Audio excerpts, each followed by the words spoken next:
It's Sunday, 3:33 p.m. here, March 16th, 2025. I feel like I've just been on the air and now I'm back. But for this session, we're playing the finale, part 3 of Voodoo Dolls, a game by a company called Murder Co that I kickstarted and was delivered a few months ago. We played episodes 1 and 2 yesterday afternoon, and here we are to finish off the experience with episode 3. It has been a mixed bag. And the word bag is appropriate because we've gotten a couple bags full of weird items, props, and I have,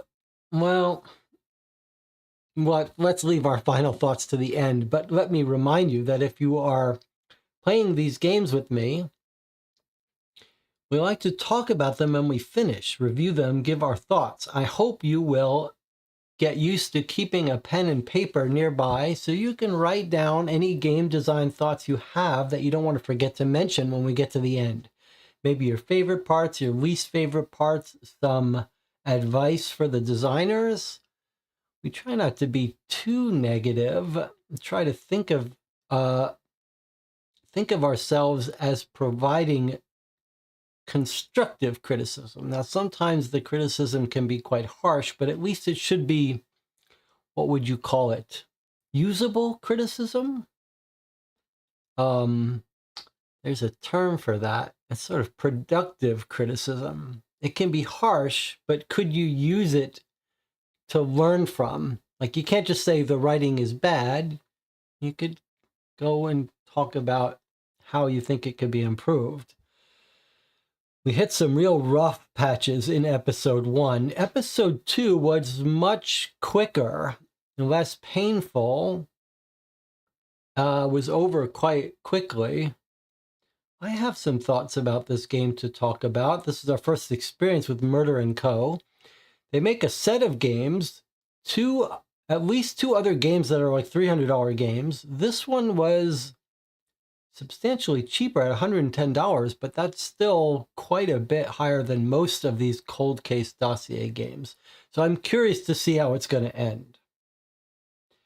Is there anything we need to, I guess we're not going to do a recap because we were just playing this yesterday, although that hasn't stopped me before.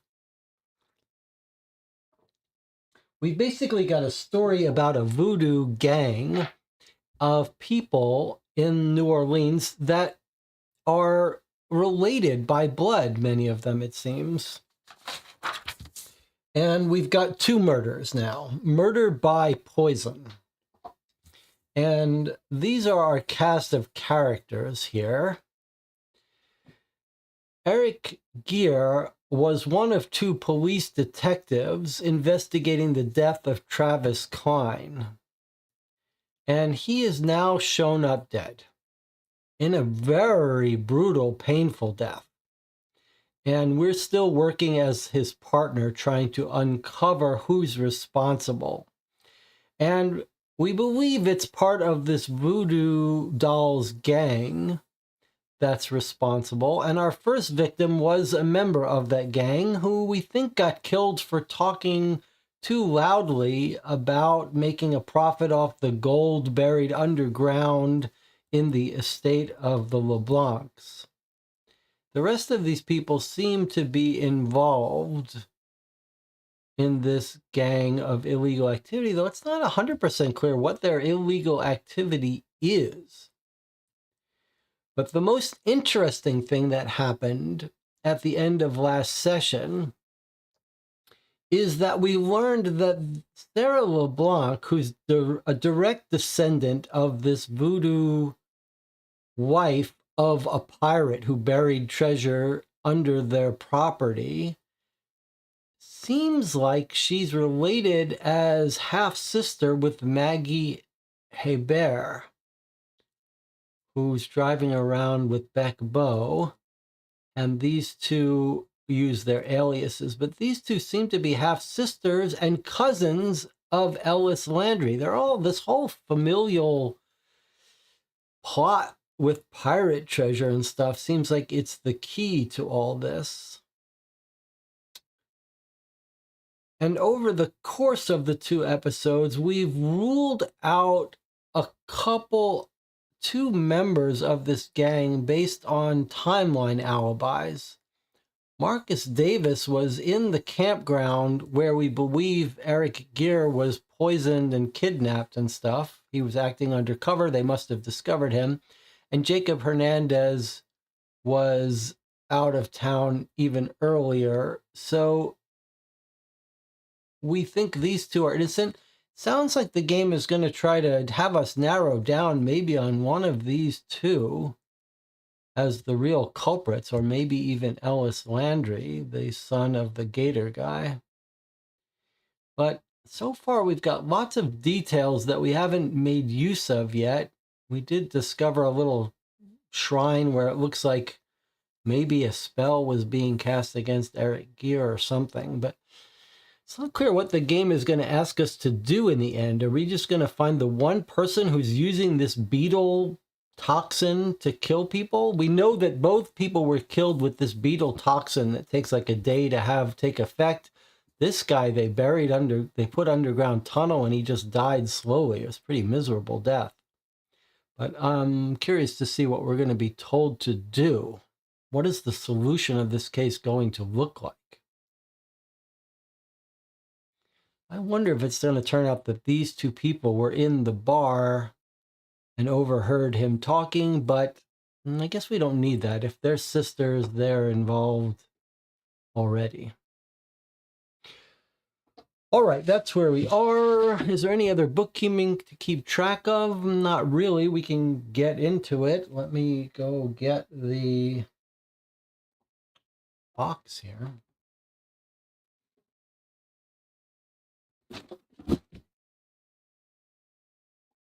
All right, here's our box.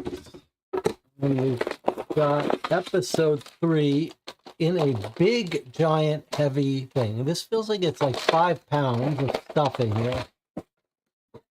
And then the actual evidence is in a thin little envelope. Nothing else in the box. So, documents and a huge package of stuff. I'm almost a little afraid to open this up.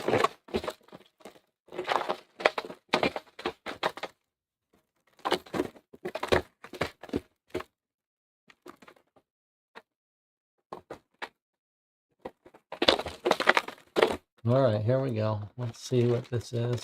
I make a mess. I need to have something.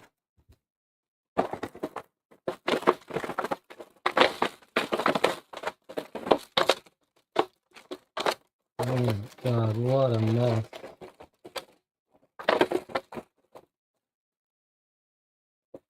It looks like something that's cracked. All right. It's a whole glass thing that's shattered in the container. All right, let me get it out because you guys need to see the nature of this.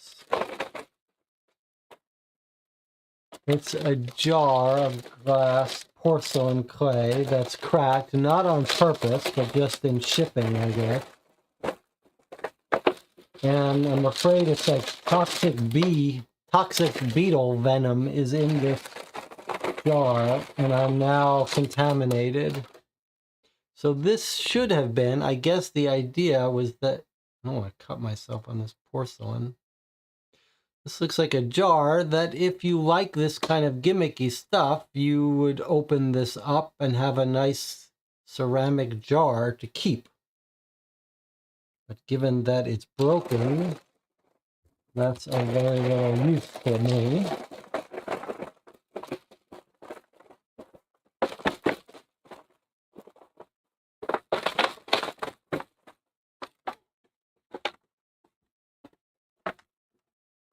All right, and then there's some other items here.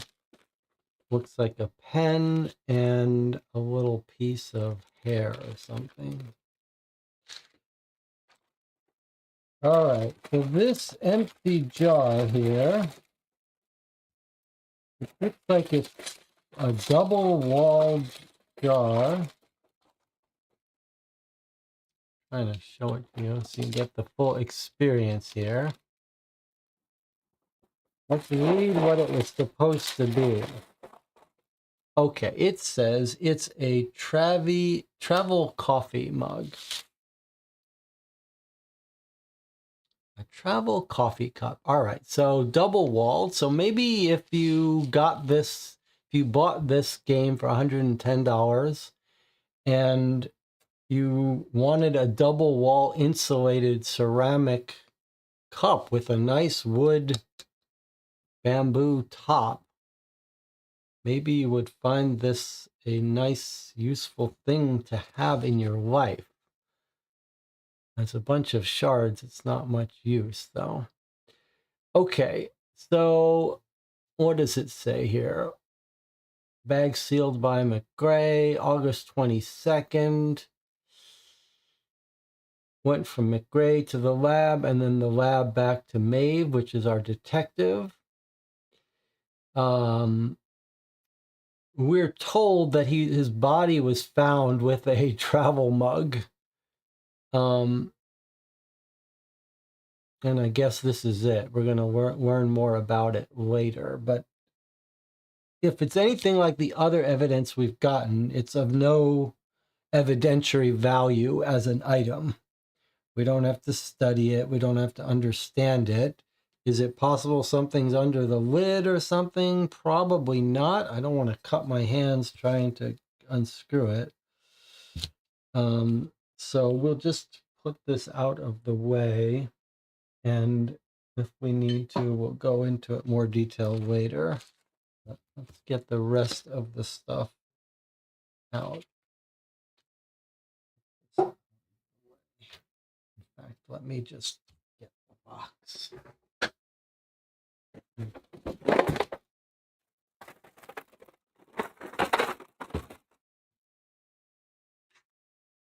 I mean, I am not the audience to begin with for these kind of props, but you can see how unpleasant it can be if you're designing a game like this. These porcelain shards now. But I guess, you know, I wonder how many people email them and say, hey, it arrived broken. Are they going to send replacement? I guess I could find out. But in truth, I don't really want that coffee cup. On the other hand, how I can't now pass on this game. I mean, I can pass it on since the coffee cup's not important, but most people are not going to want to buy a game with a broken cup. All right. I'm sorry you have to sit here all day.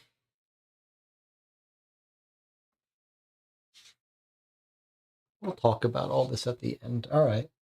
Let's go back to our look at our other evidence. We've got a pocket notebook from the Gator Man. I mean, you have to admire the effort that they put a little sticker with the fake name of this place, the Gator Man pocket notebook. So this looks like the notebook that this little tear out piece came from in our previous episode.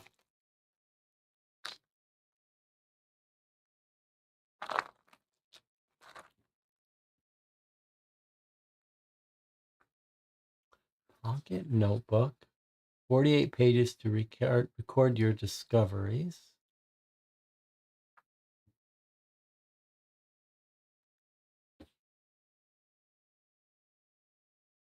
What is entomology with a Y? Insects was entomology. Is it spelled different in different? Is it one of these things that's spelled different in Europe or two alternate spellings? I always thought it was entomology, E-N-T-Y-M. But clearly they didn't. Oh, entomology Etymology. I see. So etymology is the history where words come from. Entomology is insect. Looks like I was wrong. Entomology is E-N-T-O-M.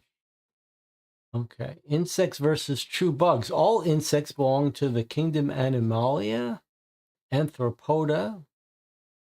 True bugs belong to the order Hemiptera, half-wing. Insects chewing mouth parts, but true bugs have stylets, needle-like piercing sucking mouth parts. Insects have complete metamorphosis. True bugs have incomplete metamorphosis. Insects have two pairs of wings. True bugs have two pairs of wings. A front pair. Is a lightning bug a bug? A lightning bug is a beetle, so it's not a true bug. To make matters worse, it's called a firefly, even though it's not a fly. I had no idea. I thought bug was just a layman term for all insects, but it seems like in the technical study, we think of true bugs as being distinct from insects.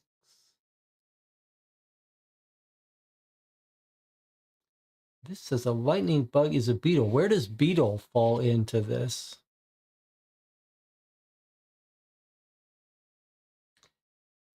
It's clear that a beetle isn't a true bug, but is a beetle a subclass of insect? This is kind of a whoever thought they were being clear about things. I know this was it doesn't feel like this was created by this game company. This was bought to give out as a prop. But two ways insects grow and grow up: gradual metamorphosis, egg to nymph to adult, or complete metamorphosis, egg, larva, pupa, adult. Insects also undergo incomplete metamorphosis and no metamorphosis.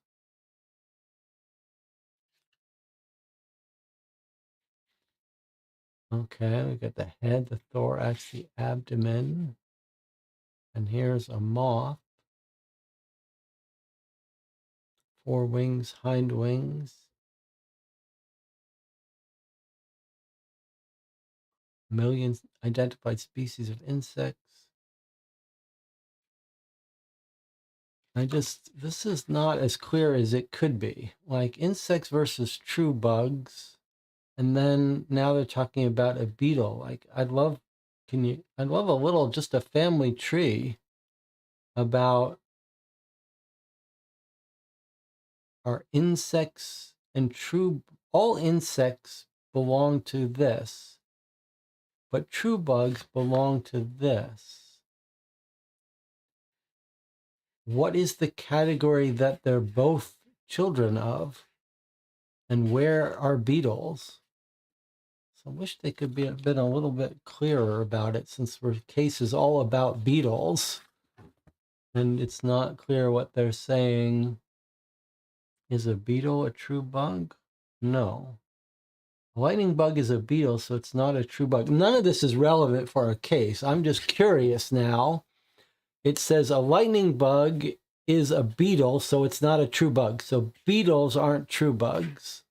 But are beetles a subclass of insect then? I don't know why we're not getting a little bit of lesson about that. All right.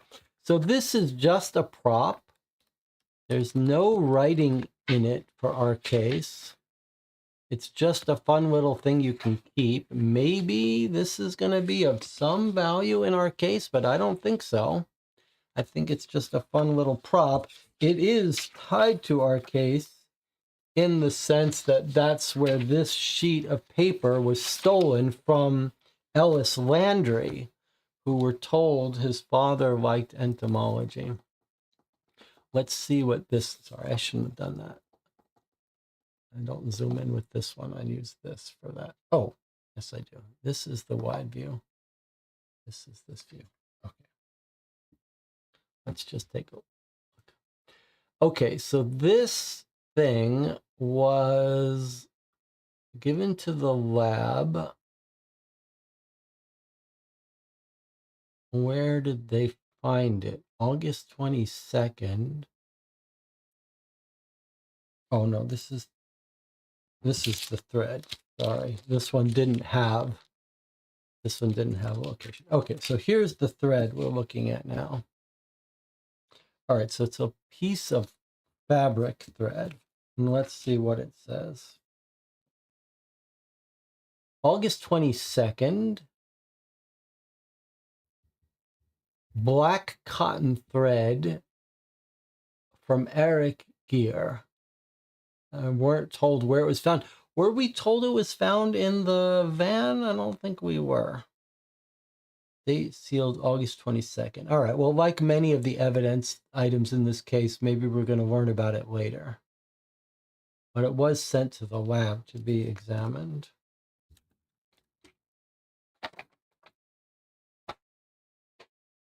All right, and then let's lastly look at this pen here.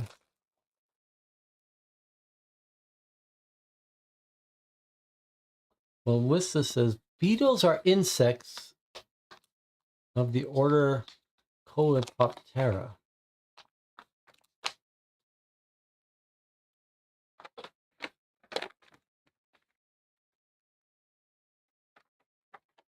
All right, so in this packet, we've got a pen, a matte black pen, and a sheet from Buccaneer State Park, which has got a pirate on it.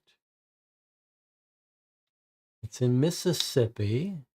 It's got a website and an email. If that's like anything else we've played today, these are real websites and emails that have nothing to do with the game and might be upset at you if you try to call them and pursue it. And then we've got a map of the park. No overnight camping. If I poop, you gotta scoop, it says. A QR code. Campgrounds. So this could be property built on top of these underground tunnels. We're told that it's Mississippi and New Orleans, Louisiana that abut these underground pirate tunnels. This might be, I mean, Reserve America, that seems like a real website not related to our case. Again, a phone number that's not clearly fake. I don't know what's going on with this company. Like, have they reserved all these phone numbers? Are they just not worried about it? A little confusing. And a QR code, we don't know where it goes. We should remember to try it. In fact, we could try it right now, so we don't have to remember. Let's see what happens if we scan this QR code.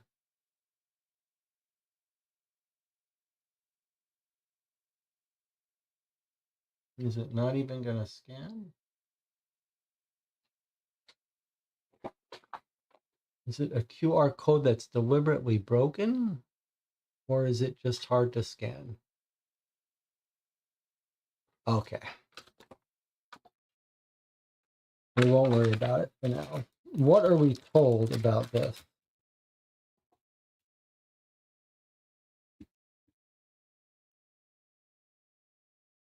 Black and gold ink pen and a paper.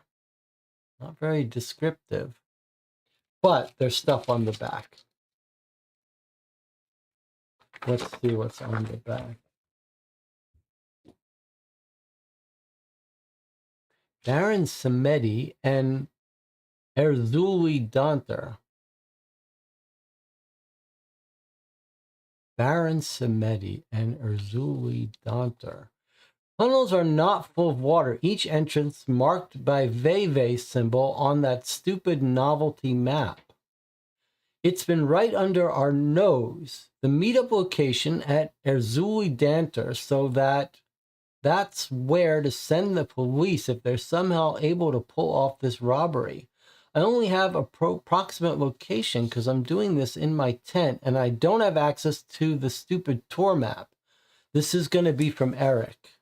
This is going to be from Eric, and he's planning to leave this message to his partner. He's saying that's where to send the police if they're able to pull off this robbery. So the Voodoo Dolls gang is going to pull off a robbery, and he's saying the tunnels aren't full of water and they're underneath this. I guess they're not underneath this, because he says that's where to send the police. I only have approximate location because I'm doing this in my tent at the campsite. I don't have access to the stupid tour map. So it's not this that he's talking about, because obviously then he would have access to the tour map. Supposed to be about a 4-hour walk from all directions. Marcus and I have been assigned to Baron Samedi entrance. There are at least 4 other tunnels, none of which have been shared amongst us for safety. Okay, so different members of the gang are going to different entrances, and they're going to rob it. Jacob will drive to the deep swamp near Baron Samedi exit after the heist. Plan to stay in tunnels for up to 2 days. That's all I have. I know that it wasn't Hernandez who killed Travis. Found out Jacob was installing alarm systems at Lovely's the day that Travis went missing.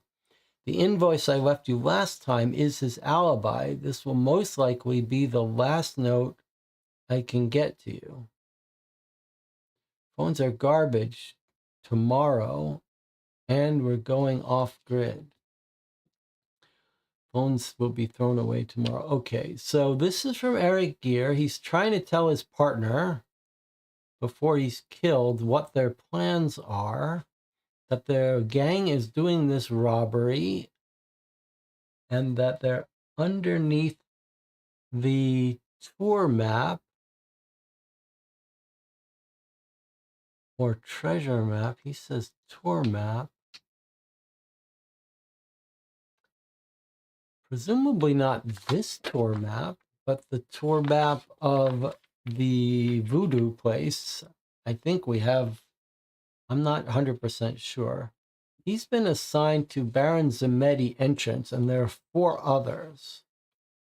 And then he's talking about the rest of the plans of the group, and he's also ruled out Hernandez, who we also ruled out. So that's that. Now, Baron Samedi. Let's take a look at this map. We'll look at our treasure map. Let's see if we can find this Baron Samedi entrance. Now, it doesn't make sense to me that it would be on this map, because he does have access to this map. And he says it should be marked with Veve symbols, which we read about somewhere else. So I don't think it's this map he's talking about. This is just the campground map where Eric here is. So that's why he's written on this. So let's try to find the map he is talking about in our possessions. There's 2 maps it could be. It could be the Gator map, but probably it's the campground of the voodoo place. And we saw that, yeah, we saw that maybe in the newspaper.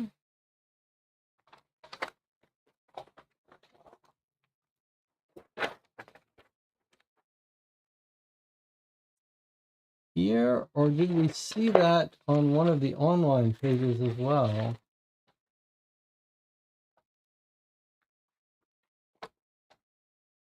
I think it's here, though. I think this is what I was thinking. I think it's here.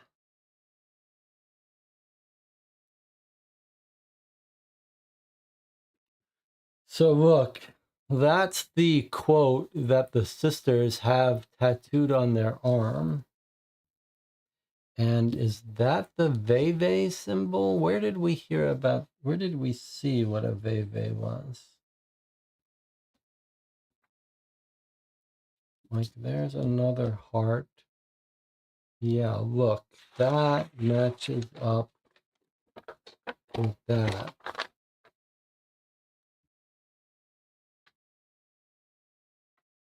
The meetup location at Erzuli Danter, that's where to send the police if they're able to pull off the robbery.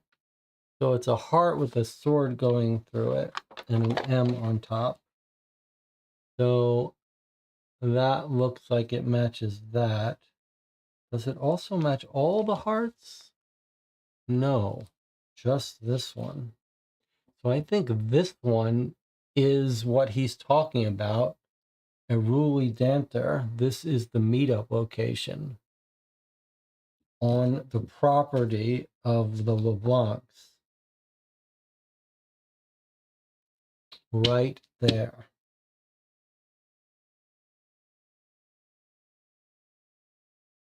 I think.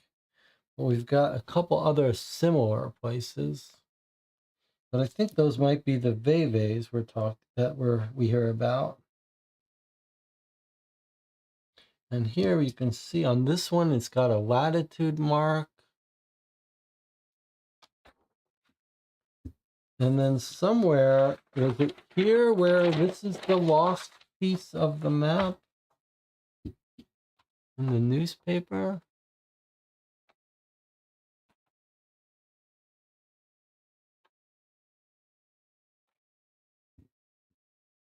All right.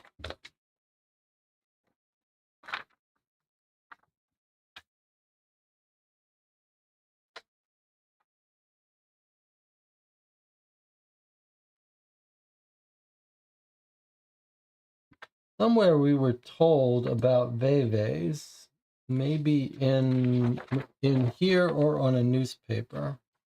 But it definitely seems like this is the mark that he has said is Erzuli Danter, where to send the police if they pull off the robbery. And then he's been assigned to Baron Samedi, which is this thing. So do we have that on one of our maps somewhere? Because I don't see it. Oh, yes, there it is right there. Okay. So there you have it. This is the location where the activity is. And there's the meetup location, and there's the entrance where he's been assigned.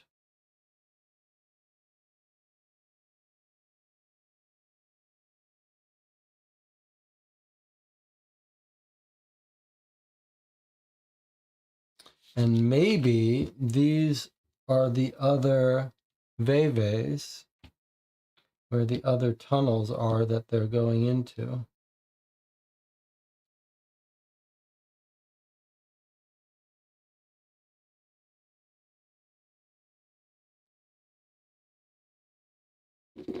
All right. Just flavor information for now. And we don't know why that cotton thread is relevant to us. Let's just put everything aside, clear our space, try to deal with this stuff. Look at this nonsense. All right. Let's get back to the real documents in this case.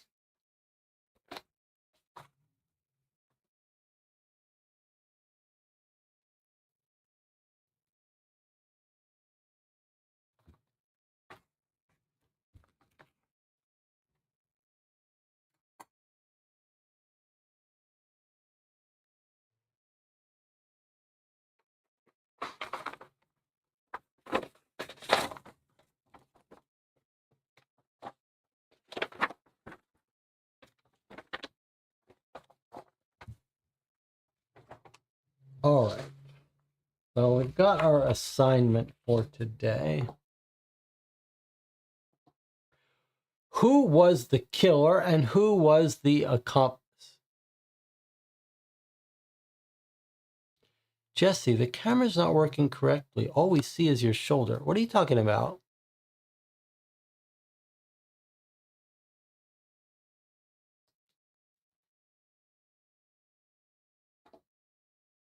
All you see is my shoulder. How can that be? I see what it's sending out.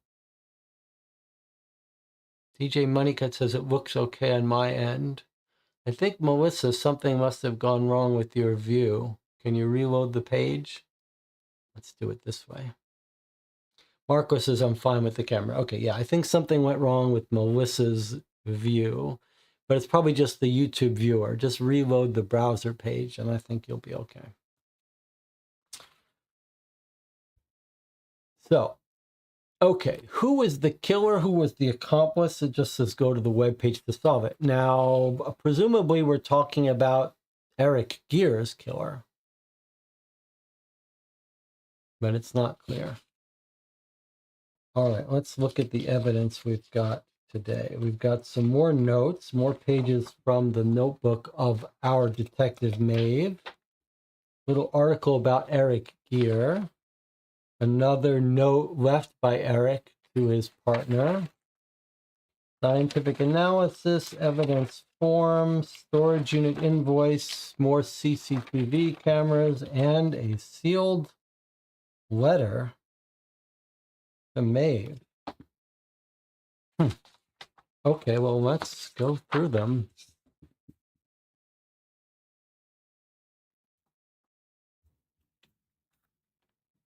August 24, 2024, Gator Man, 11:15 a.m. This is my second visit to the Gator Man. My notes from the Klein case show that I came in the day after we started looking into all of the surrounding businesses and homes off the arm of the river that Travis was dumped in. Today I met with Clyde Cornell, front desk gift shop. Showed him a photo of Eric. He said he had been in with Ellis a few times and then helped install new security cameras around the back entrance of the Gator shop with Mr. Hernandez about a week or so ago. Hasn't seen him since. Looking around, I found a match to the paper that Eric left me at the Hen a few weeks ago. She finds the insect book or something, I guess. Why have they been installing such high-tech security systems at all of their businesses? Department has put out a search for purchases or transactions made under any of Bo Beck's or Maggie Hebert's known aliases within a 400-mile radius. The I-Haul traveled almost 1,000 miles from their trip to the campground, would have been 60 round trip. Oh, she's saying if they only went to the campground, it would have been 60 miles, but somehow they've traveled 1,000 miles. One transaction found in Mobile, Alabama on the 9th of August. One transaction found in Mobile, Alabama on the 9th of August. Seems like a typo.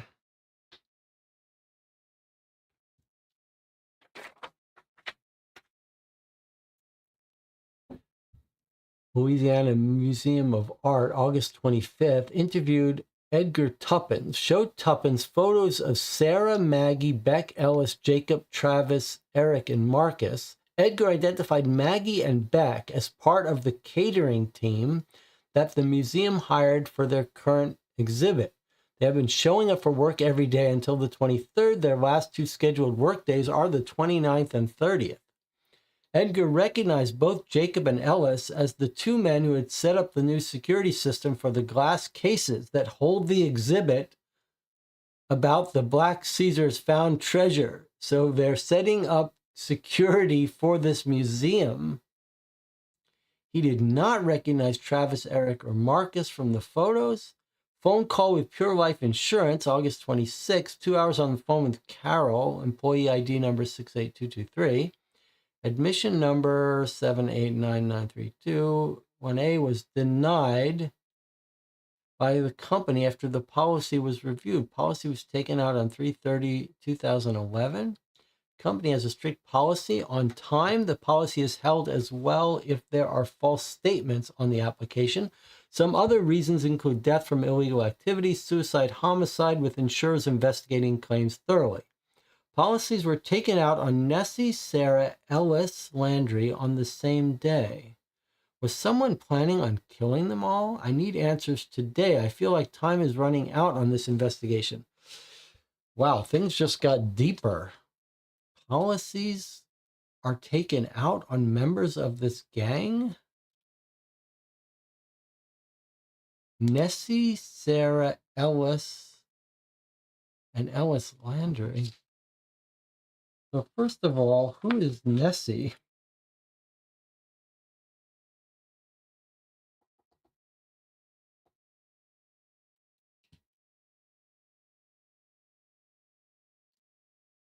Who is Nessie?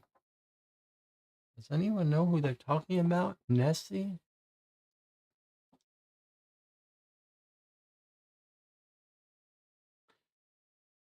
Sarah, Maggie, Beck, Ellis, Jacob, Travis, Eric, and Marcus. Okay, we know all those people.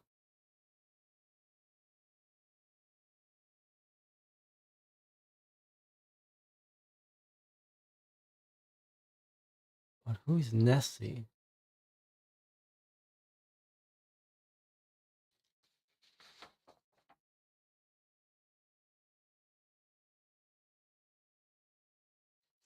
Okay.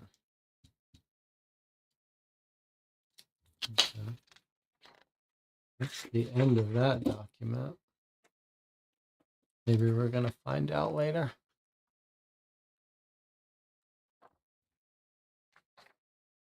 All right, let's read this article about Eric Gear.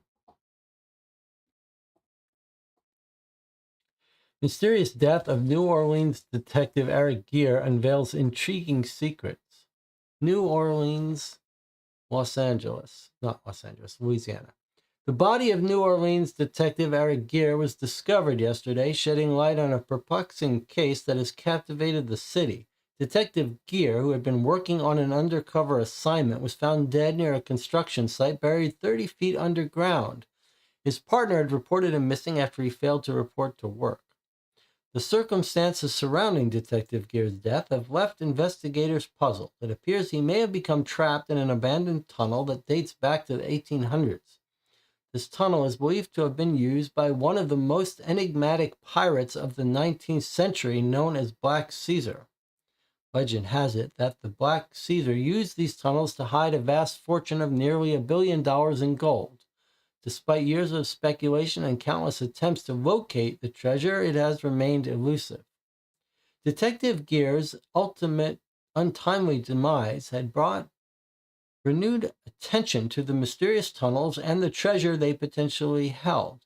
People from all corners of the globe flocked to New Orleans in hopes of unveiling secrets of the Black Caesar's hidden wealth. The city was once a hub of activity as treasure hunters and historians alike trying to uncover the long-forgotten passageways. The late Detective Gear was a respected member of the New Orleans Police Department, serving for 2 years locally and prior to this 4 years in the state of Colorado, where he attending and graduated from Colorado Mesa University. His dedication and bravery were recognized when he received an commendation for his role in rescuing 2 boys who had driven a stolen vehicle into the treacherous waters of the Colorado River. His selfless act of heroism touched the hearts of many, earning him the respect and admiration of both his colleagues and the community he served. After his return to New Orleans, Gear was given the status of detective, carrying on the tradition of his father, who also served in the department for many years. A memorial service in honor of Detective Gear will be held next Friday at the First Baptist Church of Harshley Parish. The service will provide an opportunity for friends and family and colleagues to come together to mourn the loss of a dedicated officer and celebrate the life he lived. As the investigation into Detective Gear's death continues, the mystery of the Black Caesar's hidden treasure deepens. The discovery of his body has reignited the curiosity and determination of those who seek to solve the enigma of the tunnels and the fortune that was discovered within. The city of New Orleans remains on edge as it grapples with the loss of one of its own and the tantalizing secrets that surround his untimely demise. Recent voting change in Louisiana, certain boundaries in the state's U.S. congressional districts potentially impacting which candidates appear on your ballot. Okay. All right, so here is another of the messages that Gere would have left for his partner Maeve. This one on August 1st.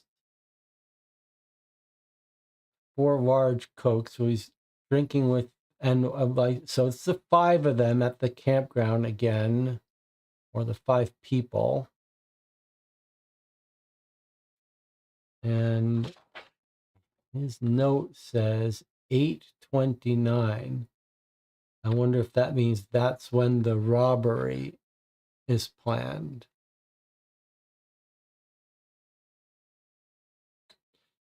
And this is from the museum. Step back into the world of the Black Caesar, a majestic traveling exhibition of gold from the master pirate and smuggler of the bayou. Born in 1805 Haiti, Henry Caesar earned the title of slave turned master pirate, known or the pirate of 1,000 faces. Come discover one of America's longest running mysteries of the gold that glitters like the sun and moon.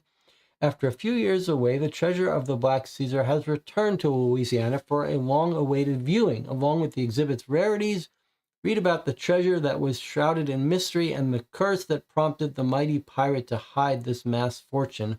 August 20 to the 30th. 10 to 7. Okay, so it seems like their plan is clear. They're going to rob this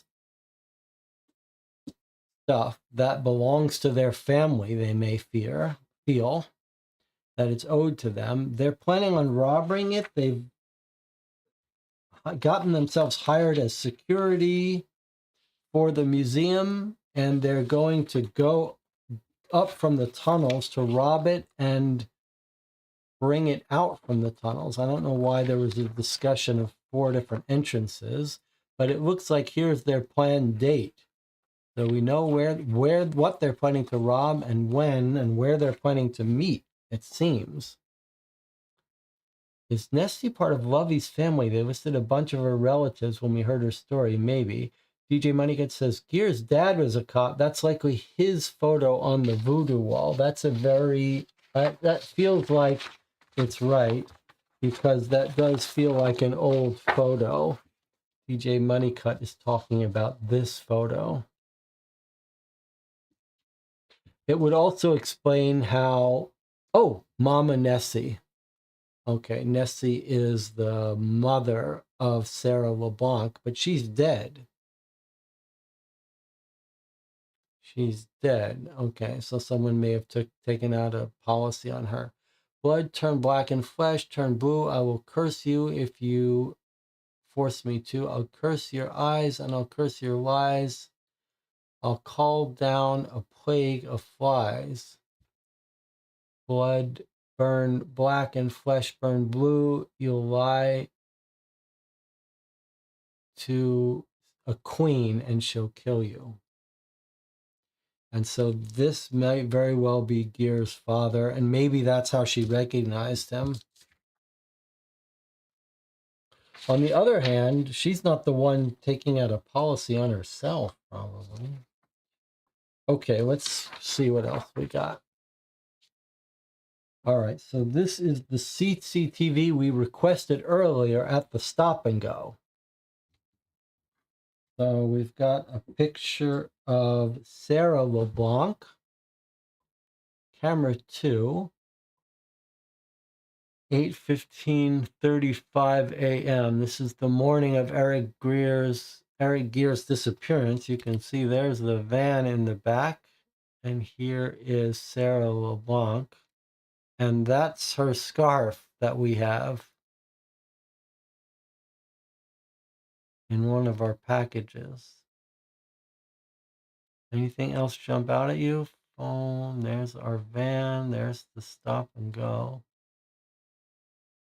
Looks like something's on the side of this van. Maybe it's I-Haul. Okay, but there's the scarf. Were we told anything about where that scarf was found that would make it relevant to us? And here is a bear.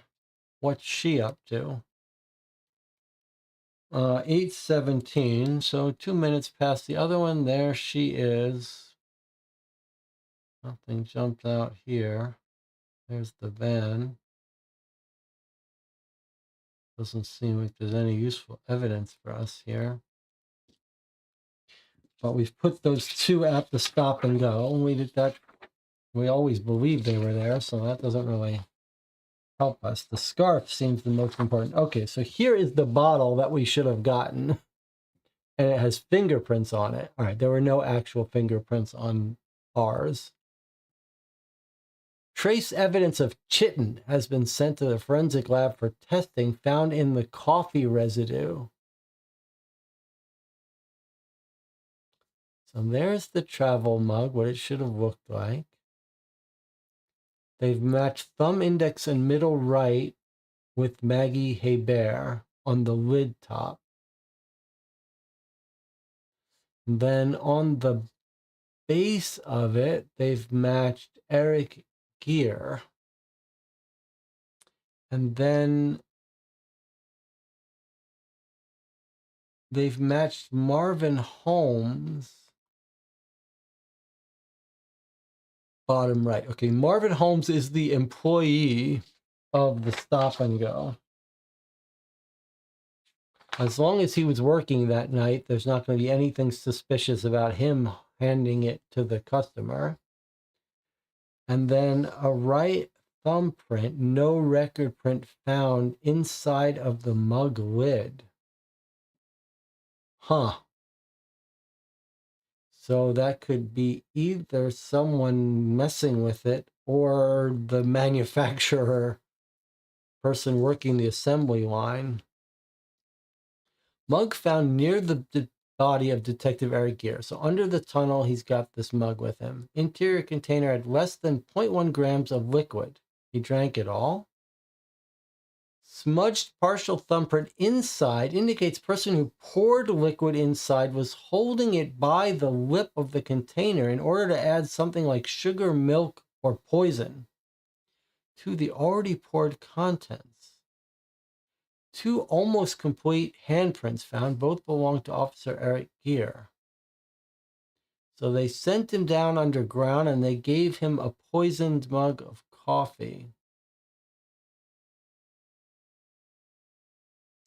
Thumb, index, middle, and ring on the right hand on top of lid. Hold only. No, I'm not sure what this means. Hold only. No lid spin. I guess they're saying whoever did these fingerprints wasn't closing it, just holding it. Maybe they're suggesting that Maggie must have handed it to him, but wasn't responsible for putting anything in it. Partial thumb right interior, no record, matches no record print from evidence form. I think they're saying that this print is unknown, but it matches an unknown fingerprint we got on a different document. So someone is poisoning him that's not in our records, it sounds like. But I don't remember if we have fingerprint records for Sarah LeBlanc. We have fingerprint records for Hernandez because he was arrested and has a juvenile record. We have fingerprint records for Maggie Hebert and her boyfriend, Beau. But I don't think we have fingerprint records for Sarah LeBlanc.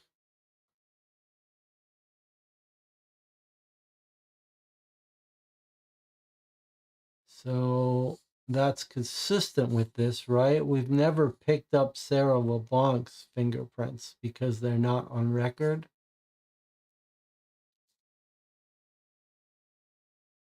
I think that's right. And what is chitin? Is that our bug stuff? Is that our blister beetle?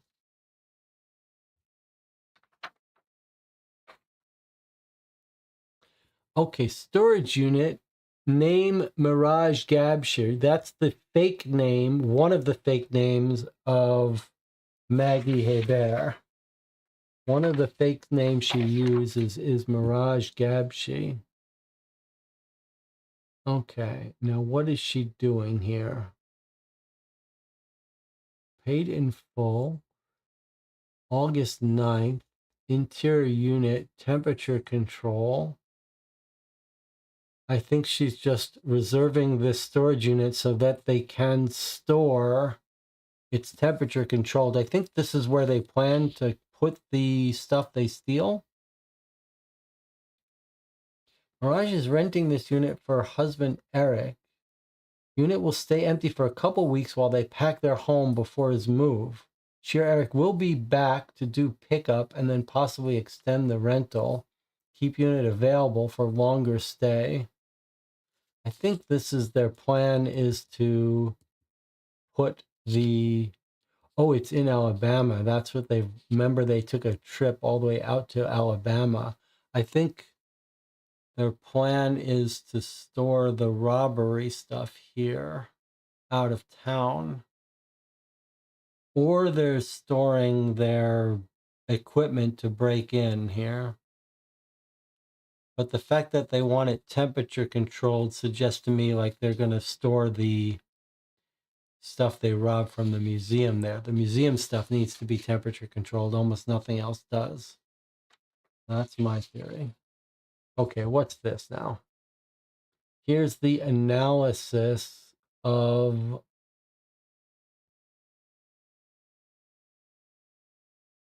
Eric Gear of the scarf.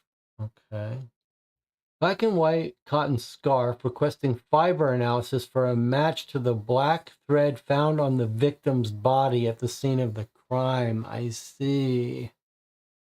I see the significance now. So we're told that this thread was found on the body of Eric Gear, and now they've got the scarf worn by Sarah LeBlanc, which we have. We could look at it and see if it seems to match this thread. Looks like the lab has not come back with a result yet, but seems totally consistent with that. Doesn't say where the scarf was found, but maybe we were told it was found in the van or something. We know who it belongs to. This certainly seems like everything seems to be pointing to Sarah LeBlanc, the voodoo person, for poisoning stuff. She ordered the poison beetles. So it kind of seems like an open and shut case, just finding the beetle order to her, to be honest. I suppose we should entertain the possibility that she's being framed. One thing, if we were concerned she might be being framed, we might want to check this address to make sure it really is Sarah LeBlanc's address. Let's just make a note of this for ourselves. We want to confirm Sarah not being framed. Check address match on Beetle Bulgaria receipt. Because if this receipt is genuine and really was sent to her home address, or her work address, that would seem to be open and shut case that she's the one ordering the poison. Where is our information on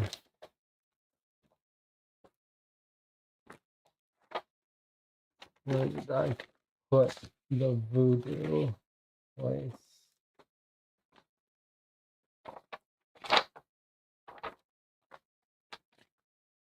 It's not here. I think it might be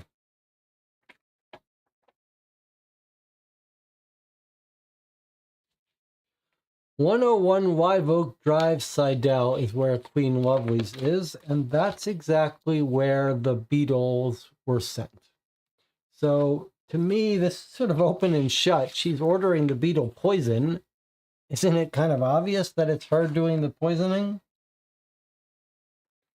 All right, maybe that's circumstantial. As police, we want more evidence, but Here they are locking the fibers in the scarf she's wearing, 2 fibers on the dead body. Doesn't prove she killed him, though. That just proves she was around him at some point, which we already knew because they're hanging out together in this campground and he's infiltrating their group. So I don't know why it would be all that significant that her fibers were found on him. Okay, and I don't know why the camera is acting jumpy, but I think that's just for me, not for you. Doesn't matter. Time for an 8-minute break. I'll see you in 8 minutes.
So I was just thinking about being so confident that it's Sarah LeBlanc, the voodoo woman who bought the beetle toxin. Clearly she's the one poisoning them, and then I checked the address of the beetle poison, and it was being sent to the Voodoo Queenie's place. So I said, that's open and shut case.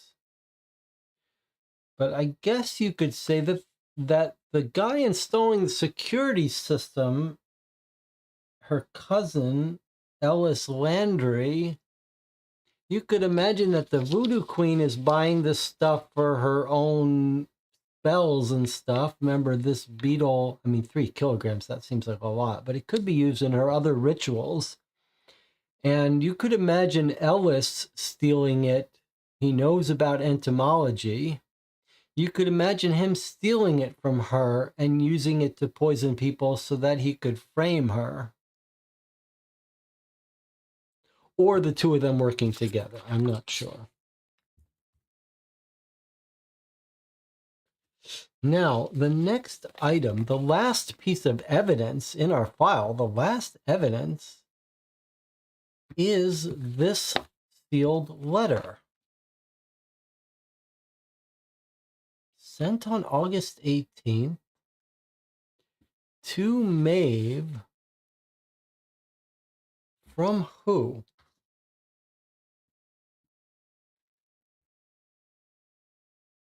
Edward Skulky, Tammany Community Hospital.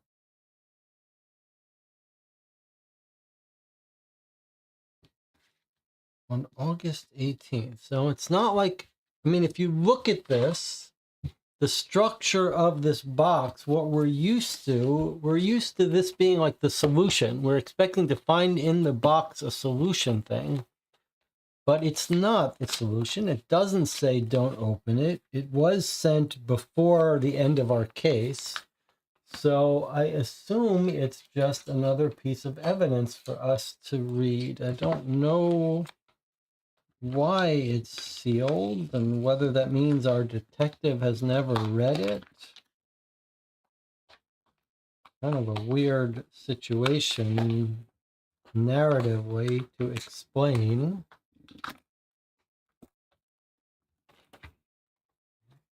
What we can make sense of, though.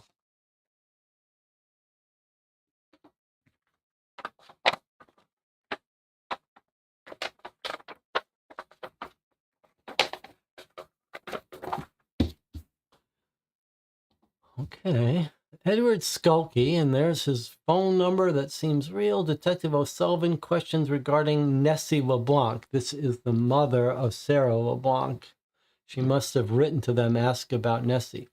My sincerest apologies for not getting back to you in a more timely manner yesterday. I'm currently working in the ER on a late shift, so I'm only now just replying to emails. In regards to your questions about Miss Nessie LeBlanc, I was her attending physician the day she was admitted into the hospital. I'm attaching her certificate of death and her life insurance claim, both of which I had to sign.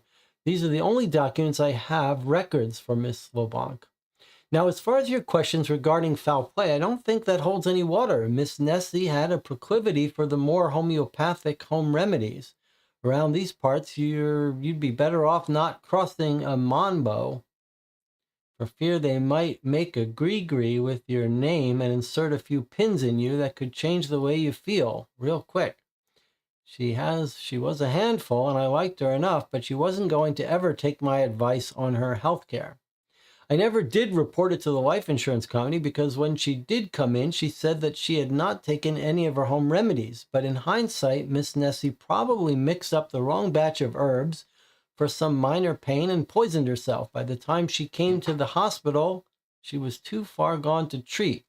Her life insurance policy was never was paid out to her daughter. I did sign off on it because there was no reason not to, but the company she went through said it was too new a policy and they never paid her the money.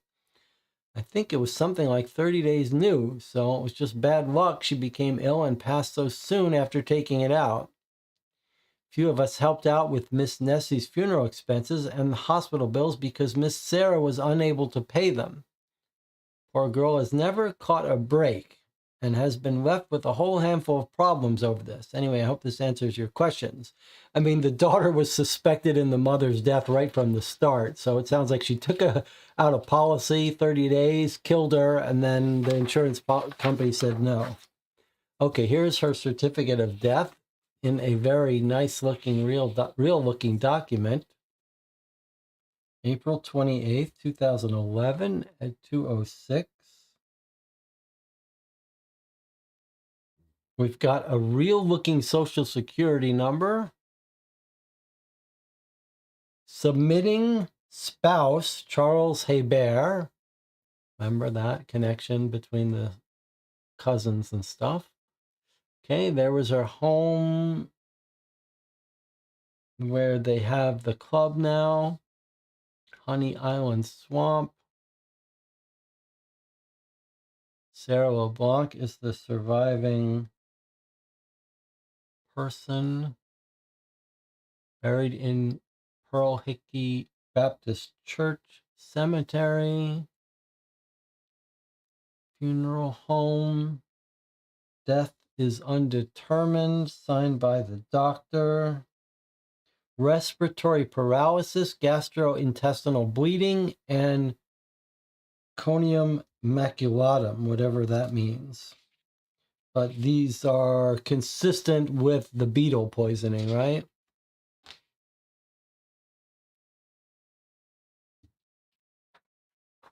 And here's the life insurance policy.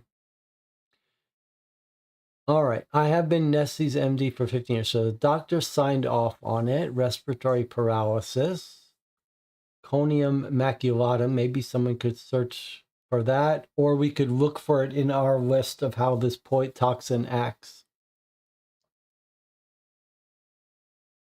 Gastrointestinal pain, any other ailments. She's put on an IV drip.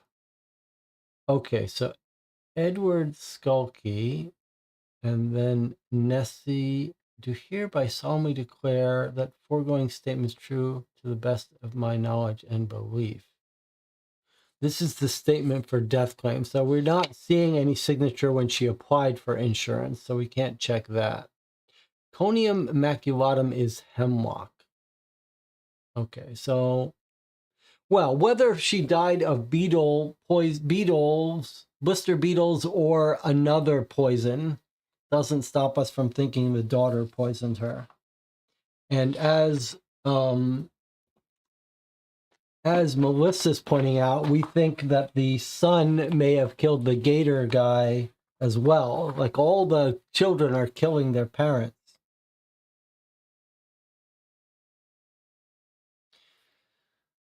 All right. Well, we're in a weird situation now in that we've read through all of the items for today.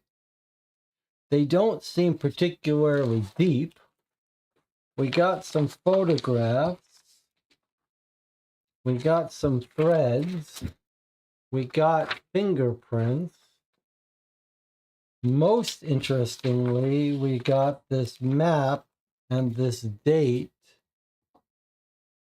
and this note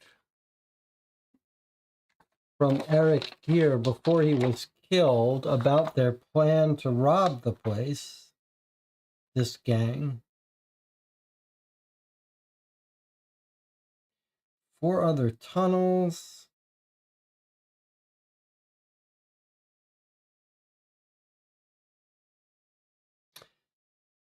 Jacob will drive the van to the swamp.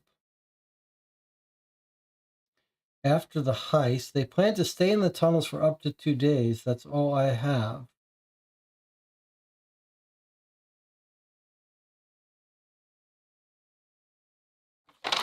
So, and then we've got this, which seems to be more evidence about who poisoned him.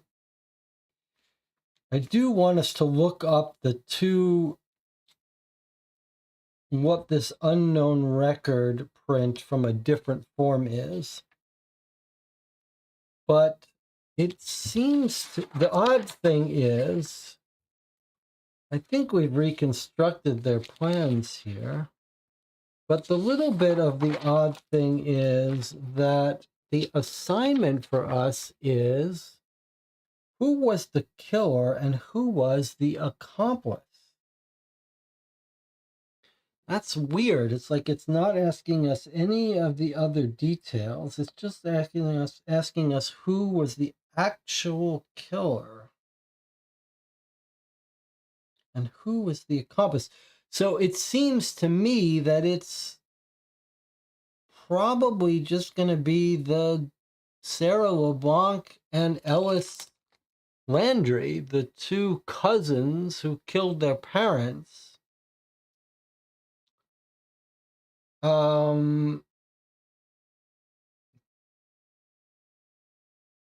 But I'm not 100% sure how, like, if we can identify this fingerprint as belonging to one of our culprits, I don't know how we find their accomplice.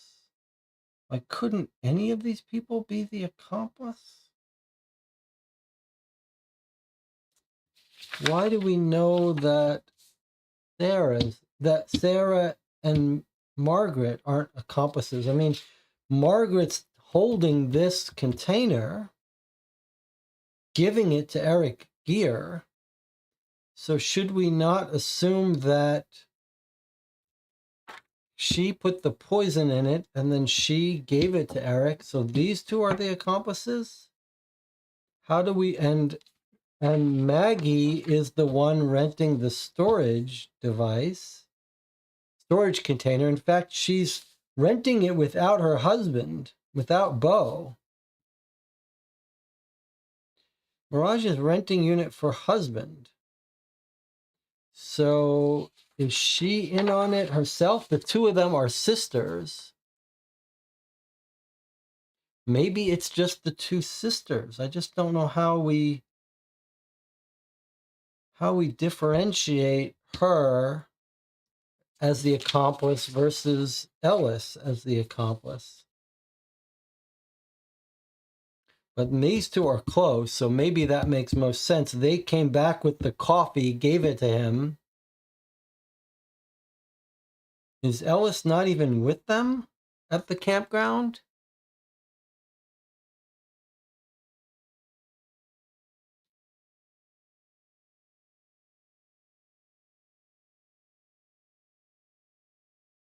Maybe that's it. Maybe that's how we pin these two. I thought Ellis was the entomology expert based on something we read.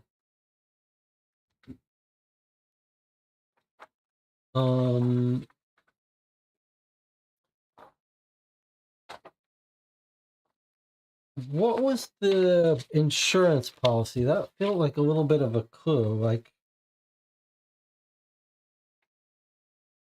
take a look at this again.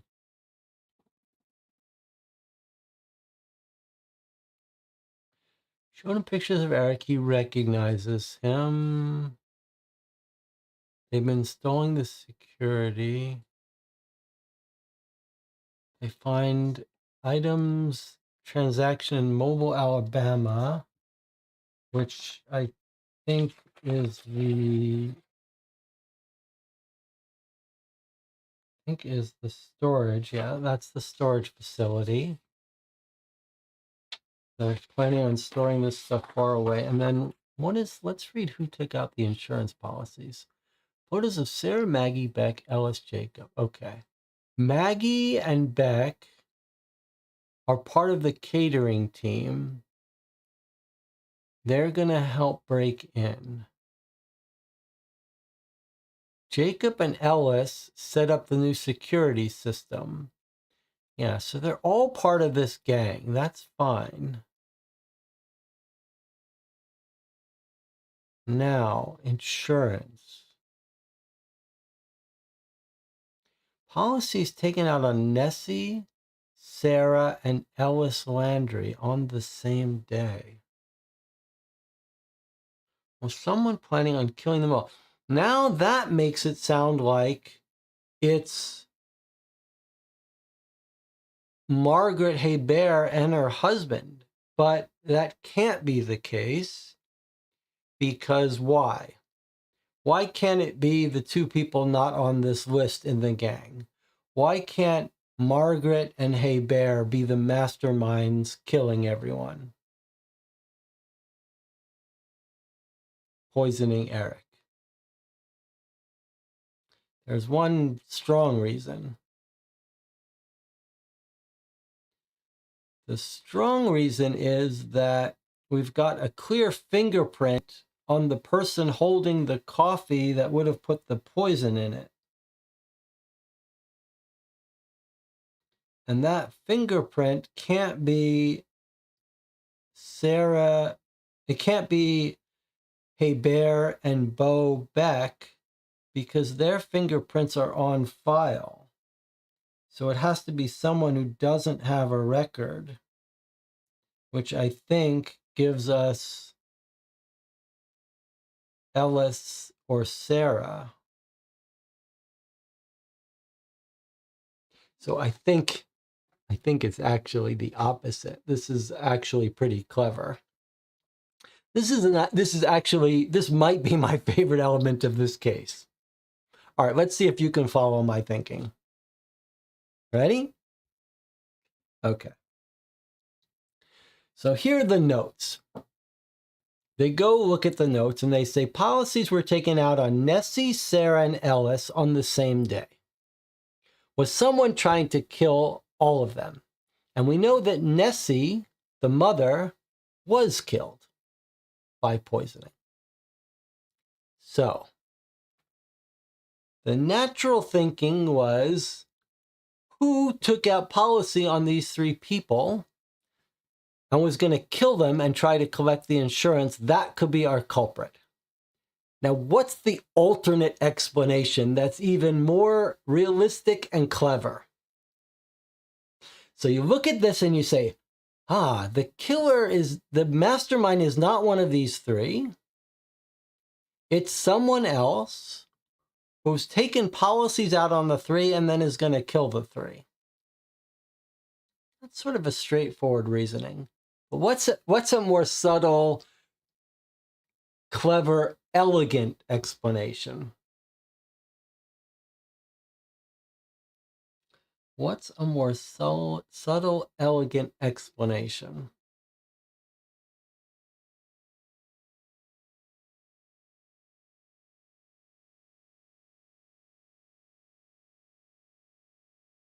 Using the policy to frame someone? No. No.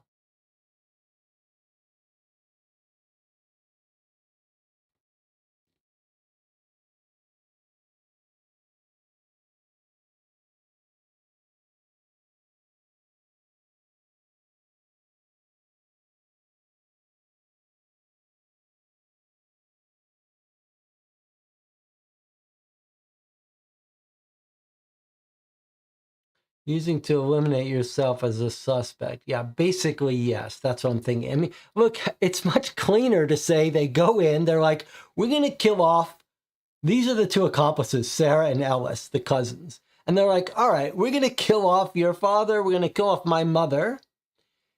We're going to go get some policies. We're going to have to get them on the three of us. Cost us a couple extra $100 to get us on all of us, because it's going to look very suspicious if we go in and just get a policy on the mother and then the mother kicks off. So like, we'll go in and they'll say, hey, we want a policy on the whole family, just in case. So get it on all of us. And then the mother's going to die and then they're going to cancel the rest of the insurance. So I think it's actually more suspicious. And I think it points more to the fact that these are the two accomplices, Sarah and Ellis, and they are in it together. To me, that seems more reasonable.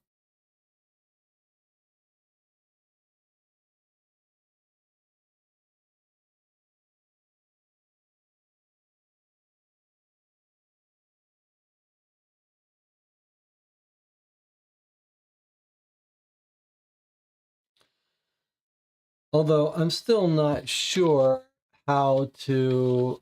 What's our explanation 9,000 miles for the van? That's several trips across the width of the country. I don't really understand that, but I wonder if, first of all, it's not 9,000 miles, it's 1,000 miles. It's just 1,000 miles. I know that one looks very suspicious. But I think that's just their trip to Mobile, Alabama, where they're renting storage far away. And maybe that's their home base of operations. The only part I'm sort of struggling with is if we're talking about evidence of the murder, we've got unknown fingerprints. I think those are going to turn out to be Sarah's fingerprints. But the other fingerprints on this coffee cup belong to Maggie. So I'm a little uncomfortable. How do we say?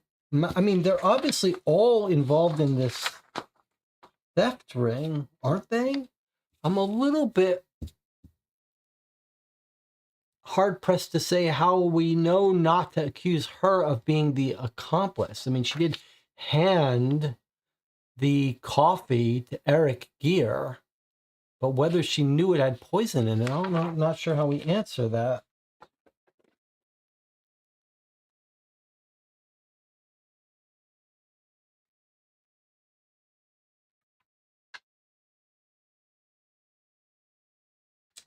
And we know that Ellis is involved in the robbery because all of them are involved in catering and robbing. All right, let me try to solve this question. I don't think anyone's setting up anyone as a frame job. I want to solve this question about no record from evidence from. I want to find out what evidence that was where they couldn't match that print, because that's the poisoner. So whose fingerprints?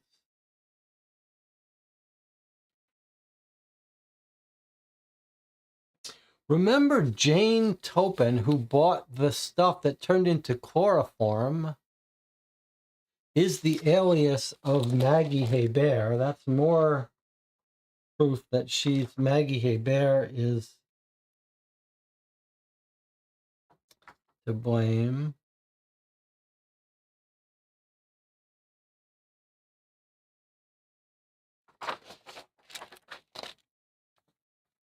I'd like to find out if maybe the unknown fingerprint can point us to one of these people who's the poisoner. I suspect it's Sarah LeBlanc's fingerprint.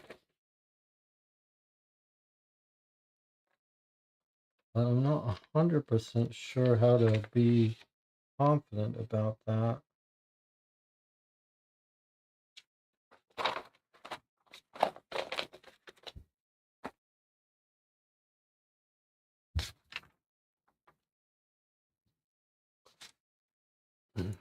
What form did we find some unknown fingerprints? Was it on the van when they did the van analysis? Seems like that's what it would be on. I think that's going to turn out to be right. Okay, let's see if we're right about that. So they examine the cup, the mug, and they say in the inside, whoever was holding it adding poison. The fingerprint has no record, and it says it's the same no record as evidence form 08112024EOF. Is that this form? Yes. Okay. Now let's see if when we match that up, we can figure out who that would have been.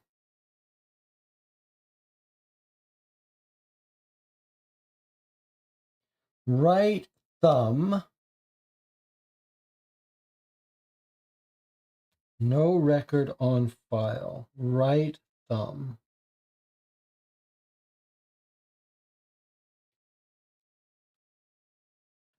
Right thumb, no record on file. Here we go. Okay. So in this van, whoever was in the passenger side door is our poisoner.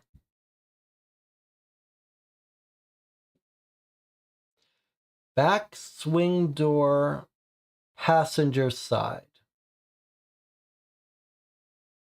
They haven't been fingerprinted. Passenger side door and back swing door, passenger side. It's not Margaret Hebert's, but it could be Sarah LeBlanc's, which would make her the poisoner. Or it could be Ellis Landry, the poisoner. Now we know that she is in the van at some point, so her fingerprints should be on that van.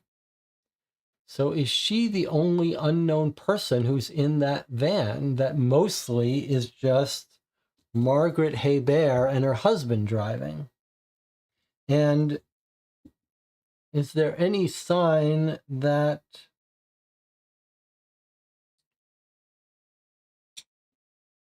one is the driver's side? It does look different, doesn't it? Like, this is the sliding door. That would have been passenger side. And then do we have this facing the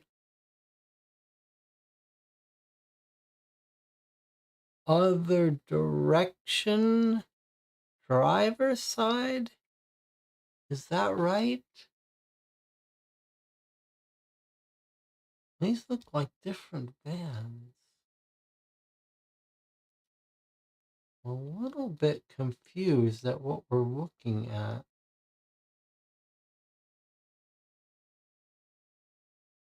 They're at the same place.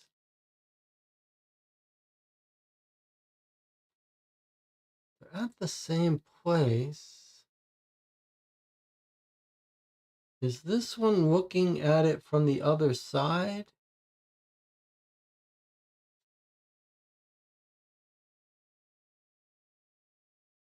This is where my visual rotation skills give us trouble.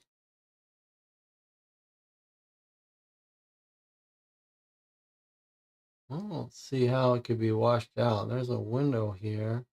There's no window here. Look at the door handle here. Door handle here.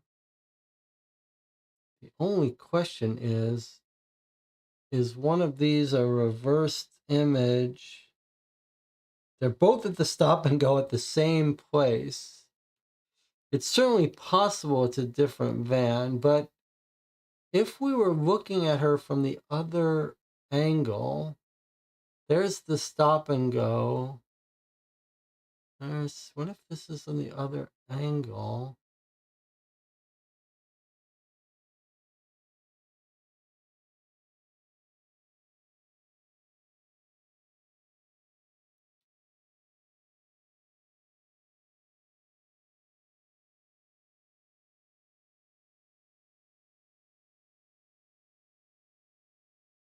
I don't understand what the channel is trying to say. The only question is, could this be the other side of the car? And could we identify one is driver's side, one is passenger side, or one of these could be not our car at all, not our van at all.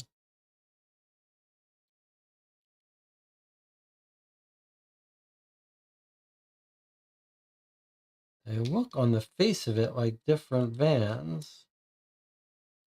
Could this be a red herring and this not be our van, or vice versa?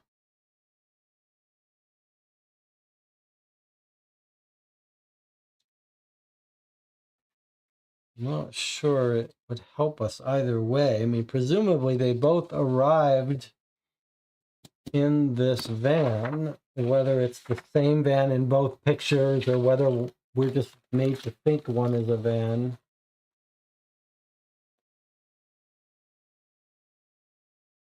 We can't read the license plate. We don't know details.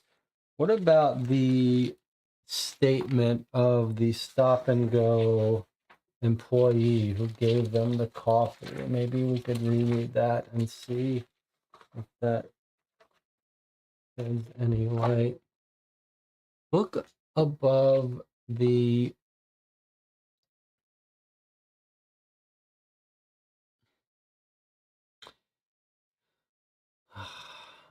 look above the wheel stud, look above the purse chick's head, and you'll see the lights from the store awning you see in the scarf's photo. I don't know what you're saying. I don't know what you're saying.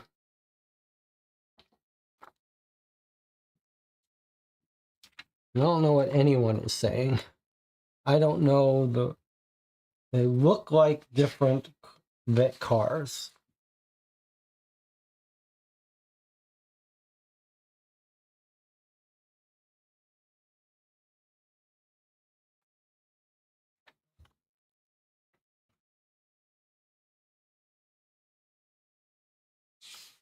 Now, let's look, however, if we can find the statement by the Stop and Go.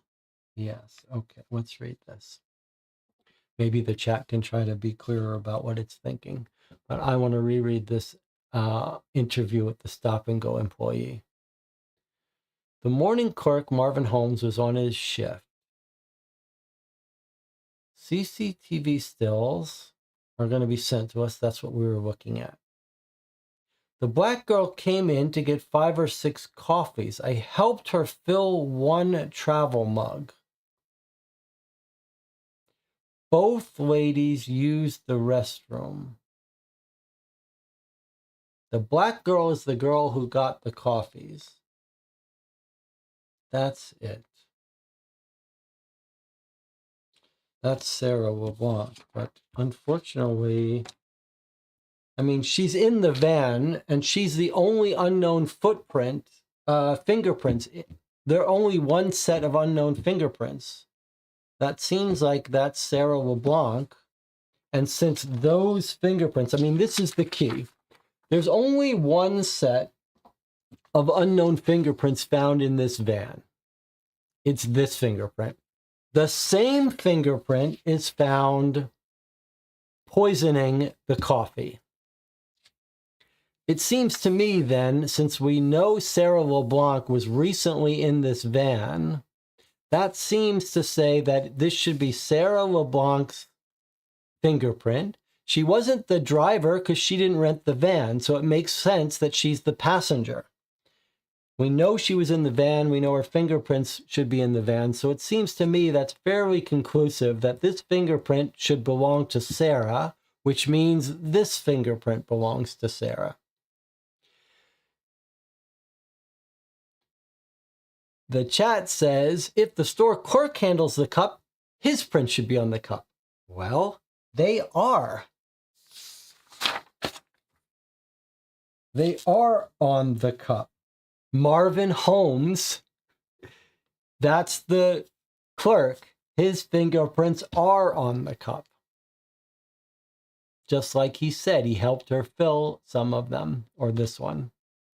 So she put the poison in the cup early, and then he fills it up with coffee, and that makes her the poisoner.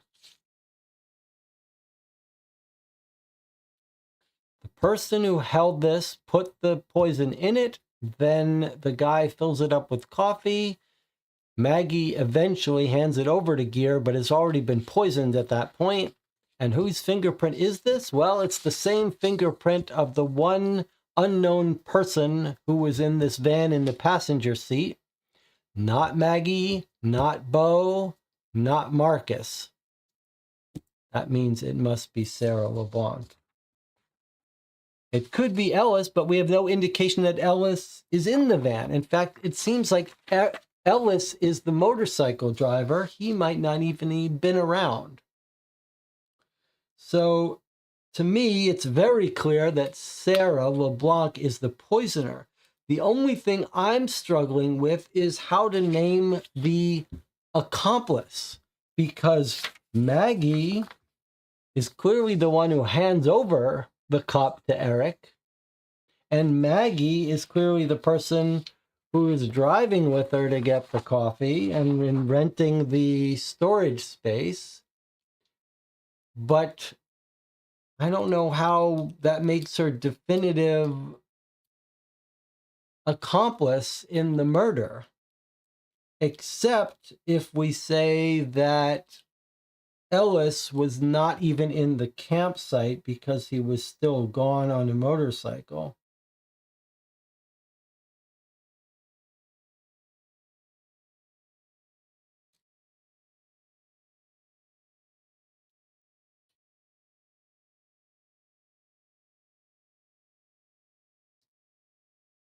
They're all involved in it. I just don't know how we're supposed to pick the one accomplice. I guess I'm leaning towards the two sisters. The two sisters, one poisons it, the other one hands it to him. It's got to be the sister.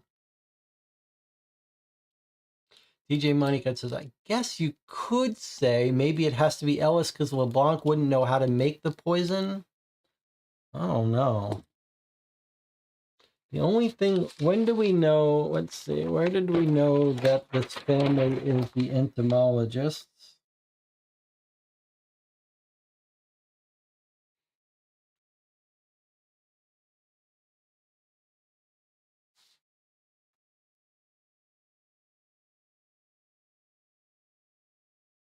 Somewhere we heard about them being fans of entomology. It's true, actually. Yeah, I mean, it is true that this document here is from Ellis's desk.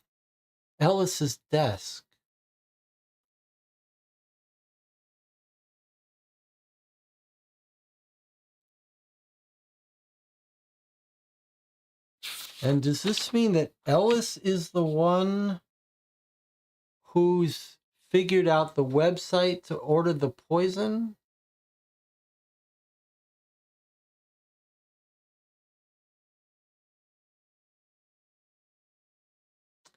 Travis called here looking for Marcus.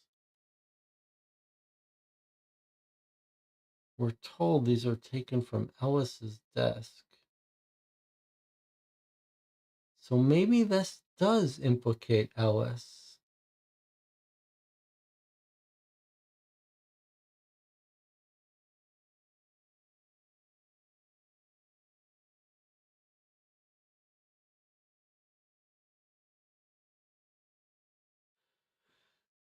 Yeah, I think that's a very good point. I don't know how we would rule out the sister from being involved in this. Like, why shouldn't we say that they're all in it together? But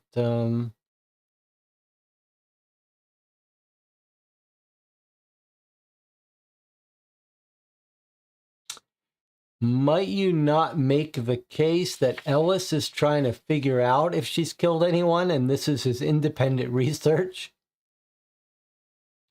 Like, what if this is Ellis figuring out that, oh, this explains how the people were killed rather than his planning?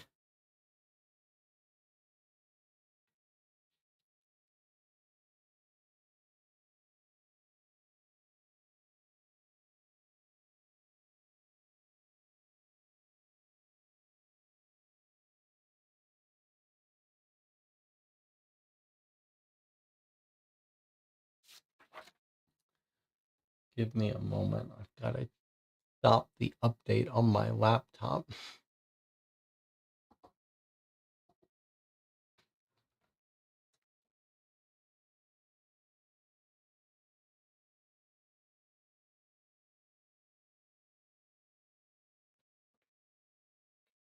All right, well, I'm not sure there's a good way for us to do that, to decide between the two. I wonder if that's what this underline was meant to say, not tunnels, but Ellis, E-L-S. And that's why he's doing this.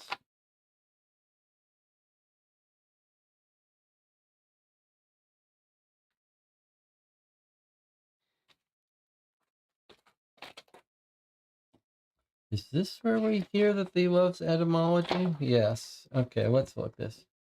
Edwin learned farming gators, his favorite hobby of entomology. Ellis took over. It says Edwin loves etymology. It doesn't say Ellis does.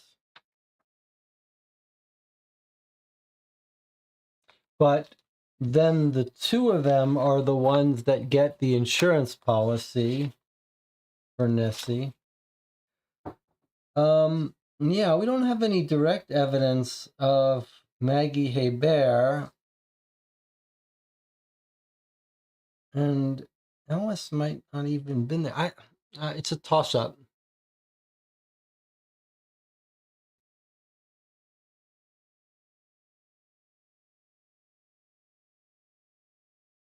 Yeah, if Ellis killed his father, though, is there any sign? They don't know. They don't know how the father died, right? Is there any sign that he got poisoned by the toxins? Because if so, that would help us. Look at this. Authorities were eager to remove old Abe. Went missing. They found his hat.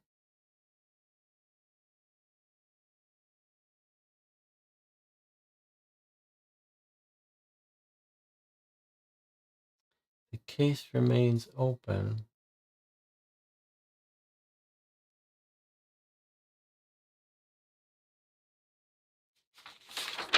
And then here's the little continuing story about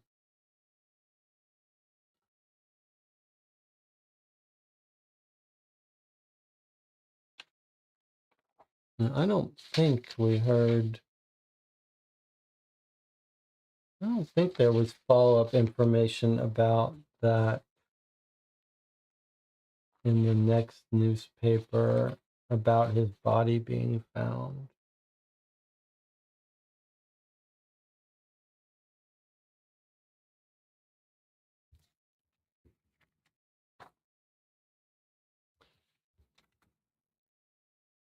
I guess I'm willing to go out on a limb now and say that it's got to be Ellis and Sarah LeBlanc working together. But it feels like you could also blame, they're all in it together with the robbery, but it was Ellis and Sarah that took out the insurance policies. So I guess I'm going to say this. They've killed their parents and they're working together, they're cousins. Although you could convince me that the sister was the partner. Does anyone want to have any other theories? Anything else they want us to check before we accuse Sarah LeBlanc and her cousin or sister? I like the idea of saying Ellis is clearly into entomology, and if this came from his desk, he clearly knows about the poison and how to use it.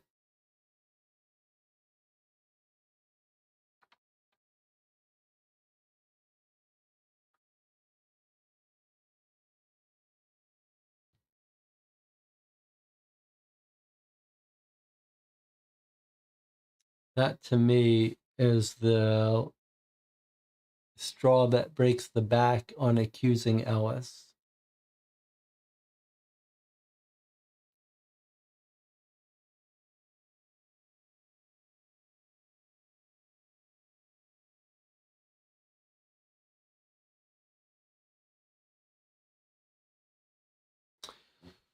Okay, I think maybe we're going to try this. All right, here we go. File 3. Who was the killer? Who was the accomplice? All right, we're going to give this a try. Marco says, Ellis halted the investigation, preventing the capture of the alligator. Yeah, that's suggestive, but it's certainly not proof. Sleeping Dragon says, one sister seems capable of anything. Ellis would be the natural accomplice. All right. Here we go. Who is the killer? All right. So we're going to give the name officially, not here, the name as officially written down on our suspect sheet here. Sarah. S-A-R-A-H.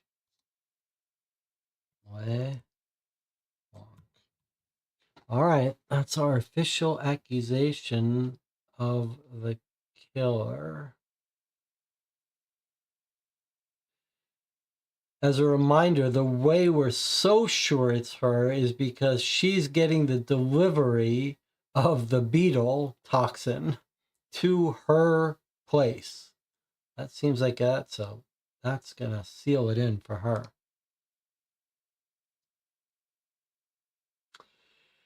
Yeah, I'm wrapping up this investigation. I'm beginning to come to terms with the loss of my partner. Detective Eric Gear was a great man. He's willing to take huge risks in his job, and he truly believed to protect and serve was his calling. Now that I have the evidence to prove Sarah was the one who poisoned Eric, the department will build a case of premeditated murder against her. Her idea to pull off the heist was almost a success, and if Eric hadn't gone undercover, she most likely would have gotten away with it and then vanished. I will be pressing the department to open up a file on her mother's death, too. I have a hunch she poisoned her because Nessie sold their home in the Honey Island swamp.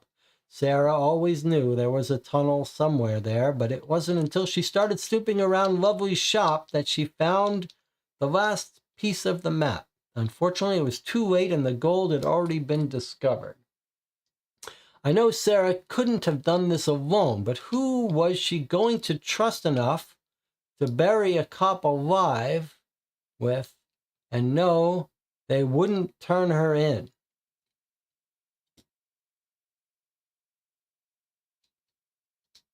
Who would she trust enough? I think the person that she helped kill her father, like that makes sense. Like, well, the sister too. I mean, could go either way, I really think. But I think we got the right answer. I think it's going to be Ellis. But there's no sign that the sisters are particularly close. But they are sisters. Could go either way. This could be the sister or Ellis. All right, let's have a vote. Let's get on the record here. Let's have a vote. All right, vote for Maggie, who's the sister, or vote for Ellis Landry, the cousin.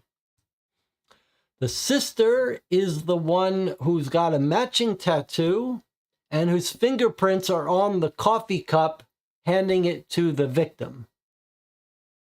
The cousin is the one that they took out insurance together, whose father also died in mysterious circumstances,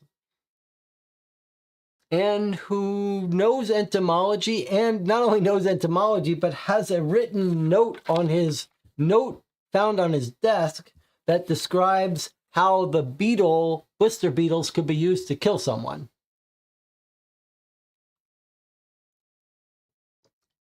I guess when you say it all like that, he sounds pretty good. Oh, but we got a good split. All right, that's always exciting. 3 votes for Ellis, 2 votes for Maggie. You can change your vote as well. I mean, if it were me, they're all in the gang doing this together. I feel like, yeah, just arrest them and lock them all up and see who cracks first. This is one of these cases where they all get blamed. Like, this is the At least in U.S. law, like if you're doing a robbery with someone and someone gets killed, you're guilty of that murder, even though you were in the car waiting. So to me, it feels like they're all sort of guilty.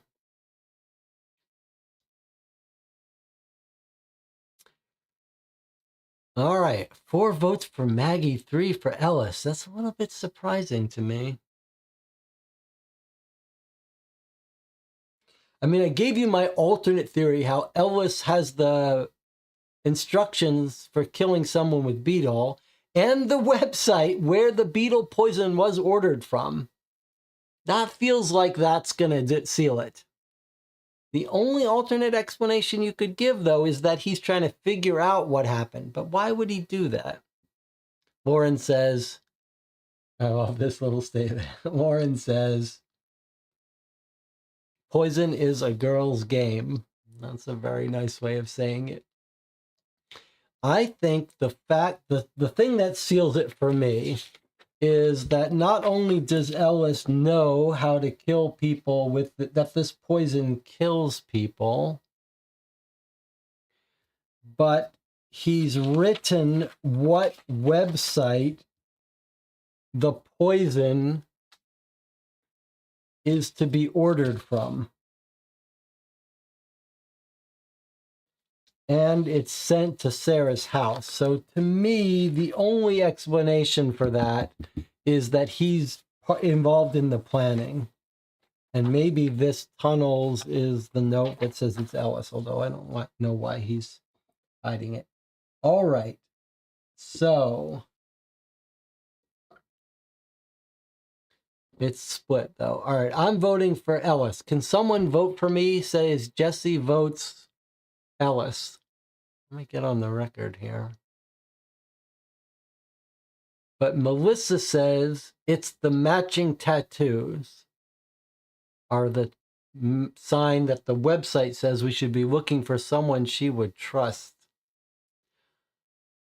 I think she trusts Ellis not to turn her in because she knows that Ellis killed his father.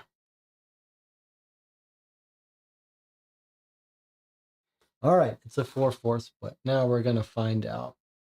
The voting stops. The voting's clear. All right, now we're going to find out.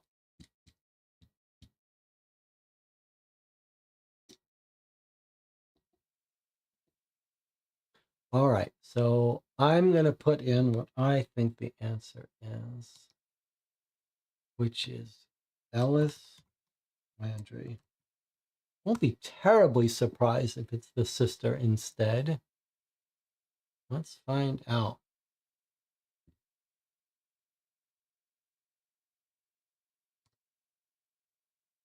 Nope, it's not Ellis. It looks like maybe the chat was right, that it was Maggie. There. Split vote. The channel was right. It's Maggie. Well done to you all who guessed Maggie. Against all of my pitch that it was Ellis, you guys stuck to your guns. And you were right. Well done. Maggie. That woman's just crazy. She went along with Sarah's plan just like I suspect she did back in March. She and Sarah must have planned to kill Travis after he started running his mouth around town regarding the private exhibit heist. Looking at Travis's tox screening, he was poisoned the same way Eric was. They dumped him for alligators to take care of. I kept hearing people say Sarah had a sister, but I couldn't quite figure out who that would be. Maggie is white. I stupidly wasn't putting together the fact that Sarah's father was also white and had remarried when he moved. Sounds like the game thought, like, once you figured that out, you would know. But we did figure that out. All right. Wasn't putting together the fact Sarah's father was also white and had remarried when he moved. Sarah and Maggie must have met at some point and kept in touch. It was the altar at Queen Lovely's that helped me put it together. All the photos were of the gang's family members. The one photo that actually made me stop and pause was a photo of my grandfather back in Ireland and Eric's dad from his obituary page. Apparently, I had also been on their radar. As for now, Maggie has fallen off everyone's radar and is on the run. I wonder which alias she'll use and when she visits Sarah in prison. Crime solved. Congratulations, detective.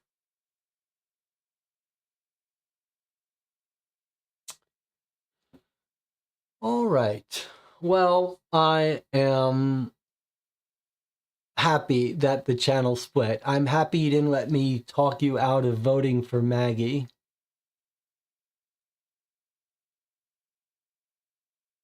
All right, well, there's lots to talk about this game and our thoughts on it. We've been playing for an hour, so we're going to take an 8-minute break, and then we're going to come back and talk about this game. If you've joined me for it, I hope you will stick around and offer your thoughts. Let's try to think of some parts we liked, because there's going to be plenty of discussion about the things that went wrong here with this case. But we'll try to be balanced. Anyway, I'll see you in 8 minutes. We'll talk about the game. I want to hear your thoughts. I'll see you in 8 minutes.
We're back to talk about our experience playing Murder Co Voodoo Dolls. As a reminder, this was a Kickstarter that delivered this year or late last year, 2024 or early 2025. I backed it, cost about $110.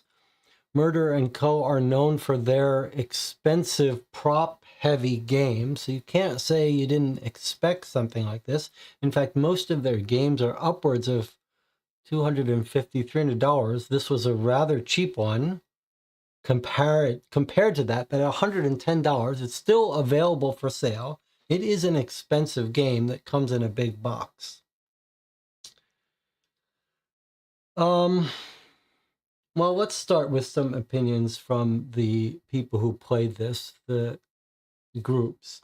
Okay, DJ Moneycut says, documents outstanding, website garbage, story and atmosphere great, actual mystery and deductions fairly weak. Part 1 and 2 were too similar, both using time subtraction, beetle poison. Overall was enjoyable, broken website makes it impossible to recommend. Sleeping Dragon says the broken website was unnecessary to play the game. I think the broken website you're talking about is the place where we check our answers, not the fact that there were other websites that you couldn't get to. Dorian is complaining about internet elements. Melissa says, I enjoyed the documents and the detail put into them. I felt in my element with the medical terms and medical examination reports, was thrown off by the poor language writing in the stuff. In the other documents, it felt like a non-native English speaker wrote in and tried to translate. It threw me off. There were a lot of typos in the writing. I wouldn't quite say it was a non-native English speaker. It just felt like they didn't spend that much time editing it. Buddha Bell says, totally agree about the websites being broken. That's a big deal. I didn't need so many frilly things to be broken or collect dust, like the paperwork partial recommendation. The props were unnecessary, cut down the price and skip those. Too many things out of place for a $110 game. The website done wrong. The first murder with no follow-up. The request to do time subtractions on the second without reason. All the useless things that came with it just seemed to be them trying to justify the high price tag. Motivated the second time to clear a suspect, but still wrong. Many documents well done of high quality, but this quality is not spilled over into the request for deductive elements, laying a pitiful veil over the unnecessary and wasteful scenic objects. I don't feel like there was enough voodoo stuff. I really wanted a darker plot. I wanted voodoo. Yeah, okay. Well, I mean, this is a little bit of a tricky one. I guess bottom line, it's not tricky. I would not really recommend this game. I think there's a lot to like here. And in particular, there's a lot of dense, official, real-looking documents that are as good as any we've seen. The wanted posters, the various reports from different government agencies, certificate of death, life insurance claim, scientific analysis, crime scene investigations. These all feel very real. Medical examiner report, and then photographs of footprints. This detailed photograph of a hotel log with all different handwriting and pens and inks that never got used for anything. These reports with the stamps, I mean, the documents here, some of them are really wonderfully done. Really wonderfully done. And sort of the lingering feeling I have with this is, boy, it's a shame they were never really used. Like, what a missed opportunity to put so much effort into so many details and have them not be important. And as has been pointed out, I think the main offense for me, the main offense here, the main problem here is not the expense and the props. We'll come back to that. But the real problem here was summed up in these assignments. Assignment 1, assignment 1 was, what was the toxin made from? And then we're given a piece of paper that tells us what the toxin's made from. One sheet. And then eliminate a suspect. I forget what timeline information we used there. And then objective, oh, this was our first one. What was the time of poisoning? And the answer to that was in the sheet that said that the poisoning must have happened exactly 3 days, 21 hours, 24 minutes, and 10 seconds before the time of the test, which is at this time. So you just go into a website and subtract those, and that's your answer. I'm not even talking about how terrible, how broken and painful and disastrous actually trying to put in this answer was. That was inexcusable. That's reason enough to suggest that no one should be playing these games until they fix their website. But the problem is that this problem happened in every case. The actual deductive job for us was trivial. It involved no clever thinking, really no understanding of the case, and in fact, all of the real enjoyment that we got out of trying to understand this case feels like we had to invent it on our own. It was not found in the assignment that the game gave us. The assignment that the game gave us was basically just find the one piece of evidence that gives you the timeline clue to answer the question. And in 2 cases, it was just calculating a math subtraction. And in another case, it was trying to find out what one document gives someone an alibi. And in both of those alibis, they were kind of flawed. This one was insane, how it seemed like it was trying to be clever, but then actually it says add +1 US day. I mean, that was crazy. And then the one about the timeline of the photograph of him jogging, we agreed he could have gotten back there in time, but we decided it was that we knew what the game was wanting. And even in the very end, I think it's a credit to the audience that you guessed Maggie. But even in the end, it didn't feel like we had real evidence to prove that final question. It's just the game wanted us to figure out that she would have trusted her sister, and the game thought it was going to be a challenge for us to figure out that they were sisters. We figured that out, but we still had no direct evidence. So really, the deductive elements of this game, the things for us to figure out, were all wasted and never asked about, never discussed in our epilogue. We got one little chintzy little summary sheet here. This is our entire epilogue for this whole narrative-filled story. We didn't get a story about the actual robbery. We didn't get a story about the killing of the parents. It was sort of, feels like this was an unfinished game. Like they really meant to make a full 6-parter, but they got backed on Kickstarter, so they said, well, we're done, we did enough.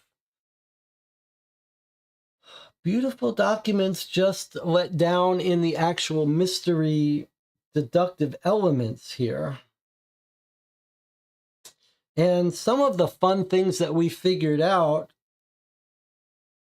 seems like we didn't need to figure out. The game never rewarded us for that. We just had to create our own fun. So there's that. And that has nothing to do with price. So then we need to spend a little bit of special time talking about how terrible that website is. I'm not going to go into it in too much detail. You can watch episode 1. If you're the authors of this game watching this and you want to know what's gone wrong, watch what happened when we tried to answer the question. That whole thing about password, the whole way it's phrased, every explanation, every element leading up to us putting in the answer was terrible and was guaranteed to give a huge portion of players a nightmare. And the fact that we couldn't figure out what was going wrong, why it wasn't working, trying different things, and then the the idea that we were supposed to go into the website to pick a different menu thing, I just don't understand how that could have gotten by any playtesting. And it looks like all of their games use that one website with confusing text about digital version, answers, hints. The hints were terrible. The hint system was terrible. But mainly that whole place where you're supposed to put in advances to advance the game and the instructions for how to put in those answers and what you should be looking at. Inexcusable and easily fixable, even in worst case scenario. In the very worst case scenario where you decide we're not going to spend any money, we're not going to fix our websites in any substantial way, we're going to keep everything as terrible as it was, you could spend 5 minutes and fix your problem by having the page that we tried to go to tell you what you're putting into a page. Like when we went to this page, which is crazy, but when we went to the page, it's not going to let me do it. Start playing, choose your adventure. Come play with us. Okay, so we did this. We clicked file 1 and we got this page, which sounds like, based on what we're told to do, that this is where we're putting our answers. What is this page? Just say what this is. Say on these crazy protected, password protected pages what you're actually asking for here. And this thing about how you want us to put in our answer under this menu called the answers? No. Everyone is going to think that that's where you get the answers that you need. Insane. You've got to fix that if you expect people to play this game. I don't think there was much playtesting done here. Okay, now let's put that aside. Let's talk about something else. The prop stuff. So this is much more of a subjective thing. In this $110 game, that comes in a big giant box. I don't even know if the $110 includes the shipping. I don't know how much you'd pay for it. But in this box came some heavy items. Quite heavy to ship, and especially in this day of shipping expenses. One is this heavy metal crocodile magnifying glass. Now you could argue that a magnifying glass actually has some functional value.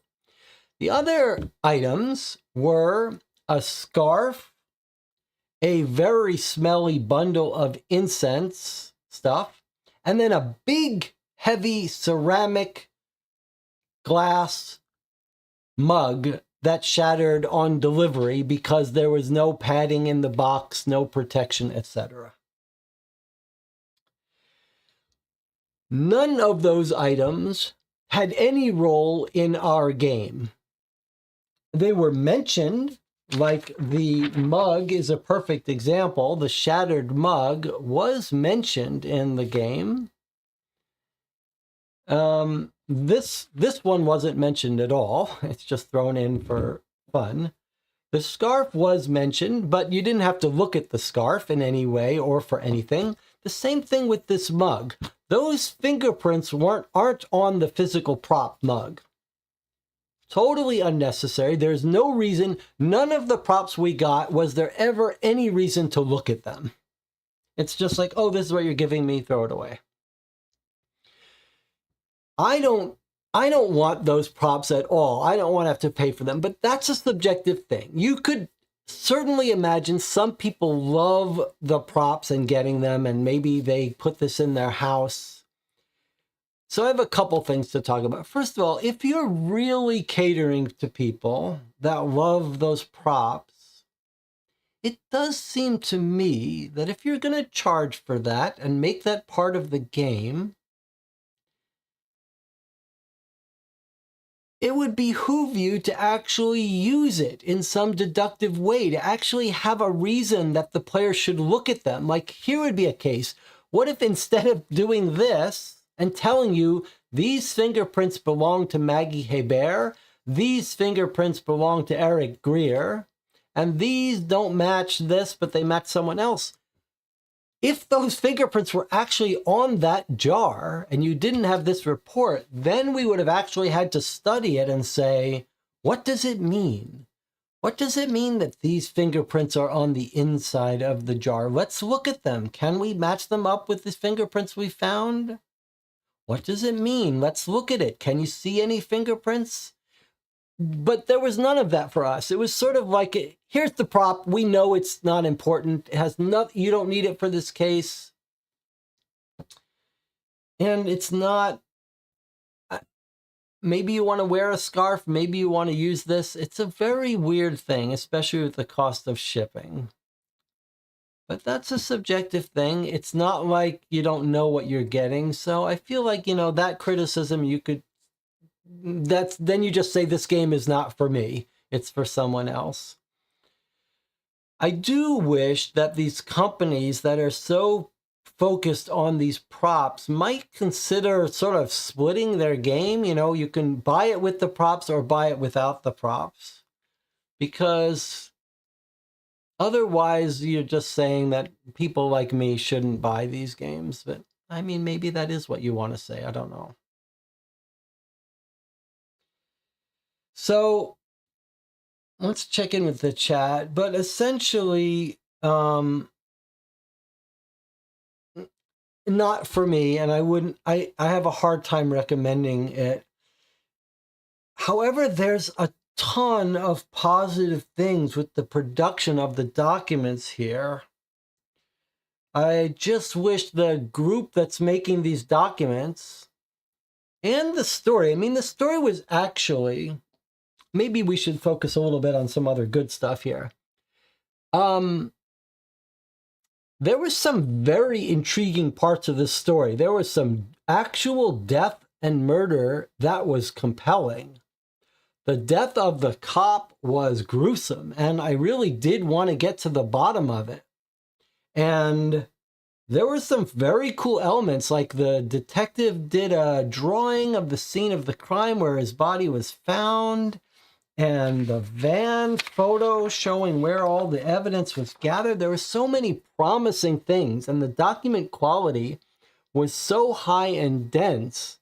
I think we really wanted to sink our teeth into it. It almost feels like you could take these documents and make a good deductive game out of it, that there were some deep things that you could have made solvable. Like when we studied the hotel records and we said, you know, look at this Pamela Logan. It kind of looks like that's the same name as this person used. And look, they're staying 19 days, 36 days. They checked out early. Like there were things that were really suspicious and we wanted to look at. And this is the perfect example of the kind of thing that in a game like Cryptic Killers or Hidden Games, like there would be elements here that we would be figuring out over the course of a game. Multiple aha moments we would have. Like, hey, that's the license plate of this, or hey, that handwriting matches this, or hey, this date actually corresponds to the date where something important happened. Like in the hands of a different game, all of this beautiful work would actually lead to several difficult deductive elements that would really be exciting.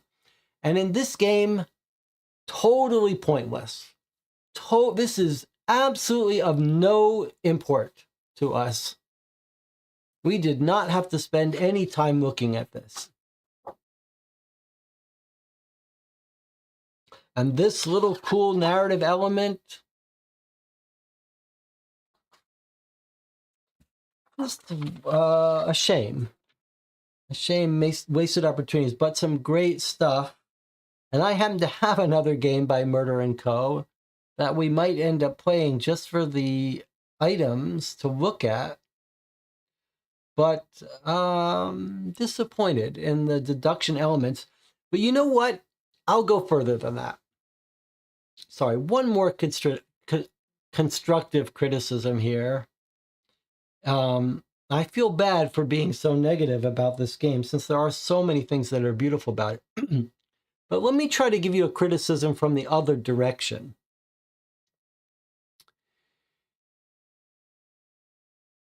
I've criticized this for not having more of a rich deductive role for us to play in figuring out the case.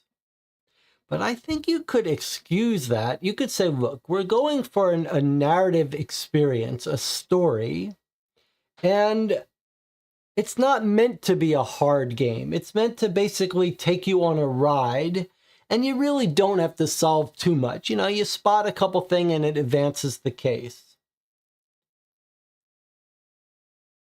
But I think you could do that. I think that's okay. I think it's okay to make an easier game that's a rich sort of thematic experience that maybe you don't dig in deep into the evidence, but you just look at it and say, wow, how cool it is that we saw this. But if you want to do that, I don't think that you can get away with the one-page ending to the game.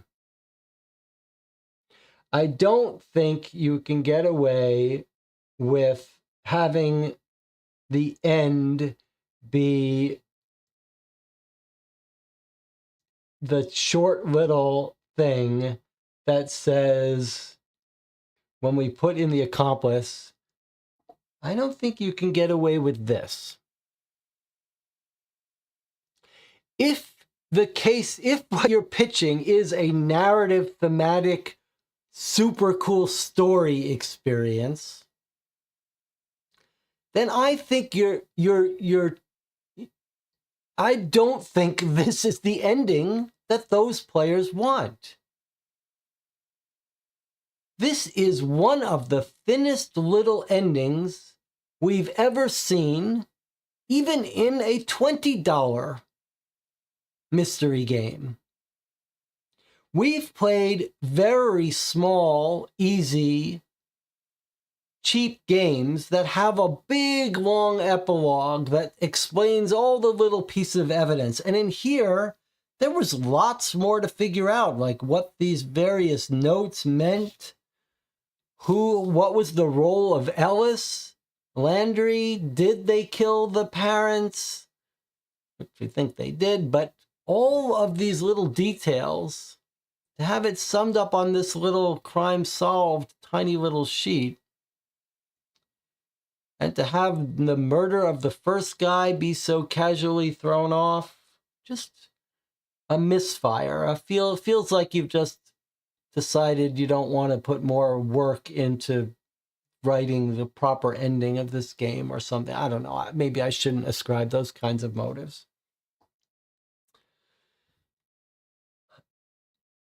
I feel like I've been unfairly harsh to this.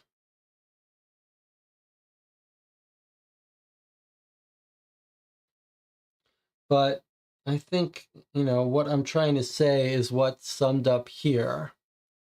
It needs to pick a lane. Either it's a detective game that has lots of deductive elements to solve, or it's a narrative game, preferably both. But if you're going to be a narrative game, I think you owed it to us for more narrative.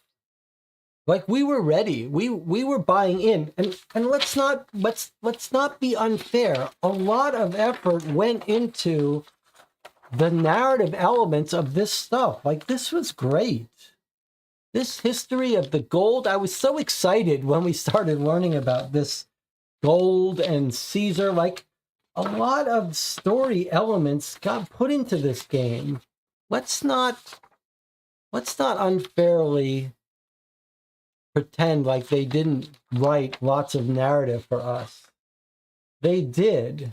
It's just, as a totality, it wasn't satisfying. It needed more attention paid to the end, but a lot of effort went into some of the narrative here, which was great. I think it just felt like it ended in the middle, and all of the crime we were investigating never really got resolved.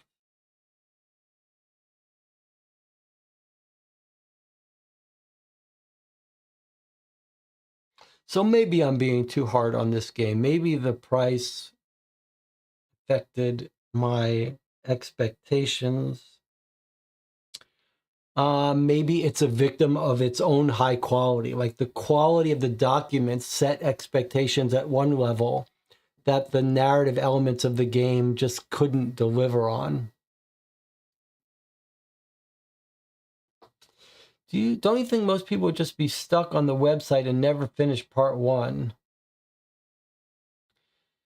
I don't know. I guess maybe eventually you figure it out. It's a little easier when you're sitting at a desktop and multiple people can click around. Eventually you get desperate and you click around. It was a particular combination of the hint page being so bad and the answer page seeming to give away answers before it turned out that if you click on it, that was the page where you're supposed to put in the answer. I just don't understand why why no one has flagged that. I just don't understand why no one has flagged that for them and told them to fix it. And that problem was made 100 times worse because of how confusingly everything was worded about password. Your first objective is the password. It's case sensitive, like it was so fragile. It only wanted a specific thing. It said if it's wrong, you're just not going to be told anything. Just inexplicable, but all right, we've beat that to death.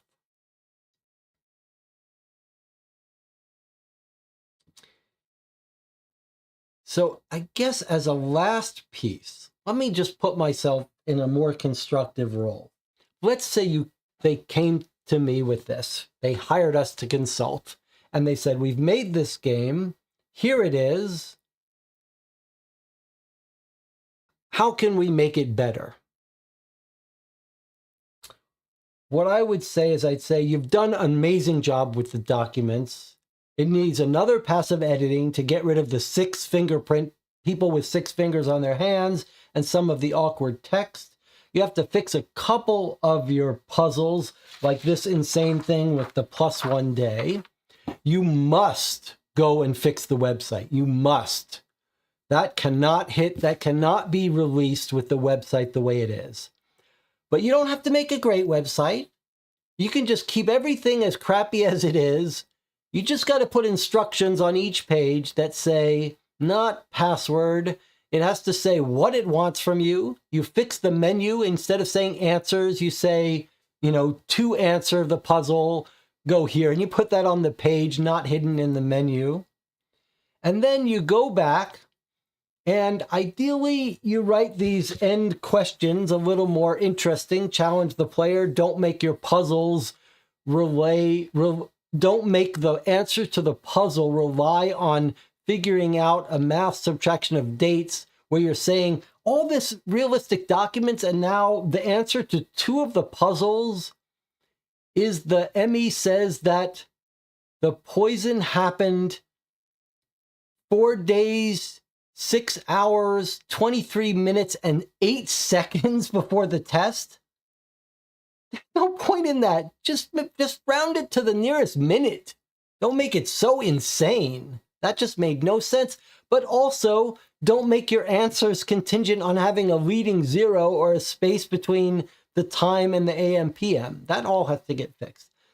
But then the other thing you do is you have to have a more narrative ending that's more satisfying. Go watch the Unsolved Case Files games where you say maybe what evidence to use to prove it. But even if you don't want to do that, at least focus on the narrative experience. Ideally, you'd fill in a little bit and make better use of these documents to make more interesting puzzles. But even if you didn't want to put in any of that at work, just make the ending a little more satisfying, the questions a little more satisfying. And I would suggest that they rethink the props here. I would say you're shipping a ceramic glass in a box with no padding. It's going to break for most of the people.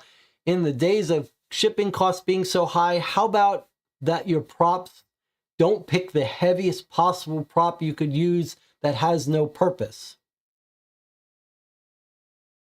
You don't need the cup. You don't need that ceramic cup. It serves no role. No one's going to miss it if it's not there. How about put in a plastic cup? It won't break in shipping. maybe get rid of all the props and cut the price down to $30, and you'll have a happier audience. All right, well, there's my final thoughts. And then Melissa's pointing out a separate thing that was very weird is that we got constant mention throughout the game. We had websites and emails that were real websites, real emails that couldn't be accessed or had nothing to do with the game. QR codes that didn't read, those were weird. We just had to assume that we were not meant to go to any of them.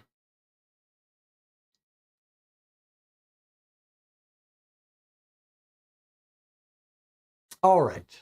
Well, pretty harsh we were. Only because it's rare that we see such good documents, and it really set the bar high, and it created a feeling of a missed opportunity. Why work so hard to put so much effort to make such good documents to not do the last steps to make them, to give them the game they deserve? All right. Well, I appreciate the group who have played this along with me for the last 3 days. I appreciate your thoughts, sticking with the end, giving your thoughts. It makes it all worthwhile. We do have another game from Murder Co. we could play once we recover from this one. Maybe it would be nice if there was a secondary. There should be groups of people who take game materials and make different games out of them. You could take this material and craft another game around this material, another mystery game that solves some of those problems. But I shouldn't make it sound so easy. There's nothing easy about this. Okay. Thank you for joining me. I'll see you sometime this week. We'll play something else. It was a pleasure. It was a pleasure marathoning it. Maybe we should say also we've probably burned ourselves out a little bit by playing so much of it in such a short period of time. Still, it was fun. I still had a good time, and we still had some good debates. Okay, everyone, thank you for the game. See you next time.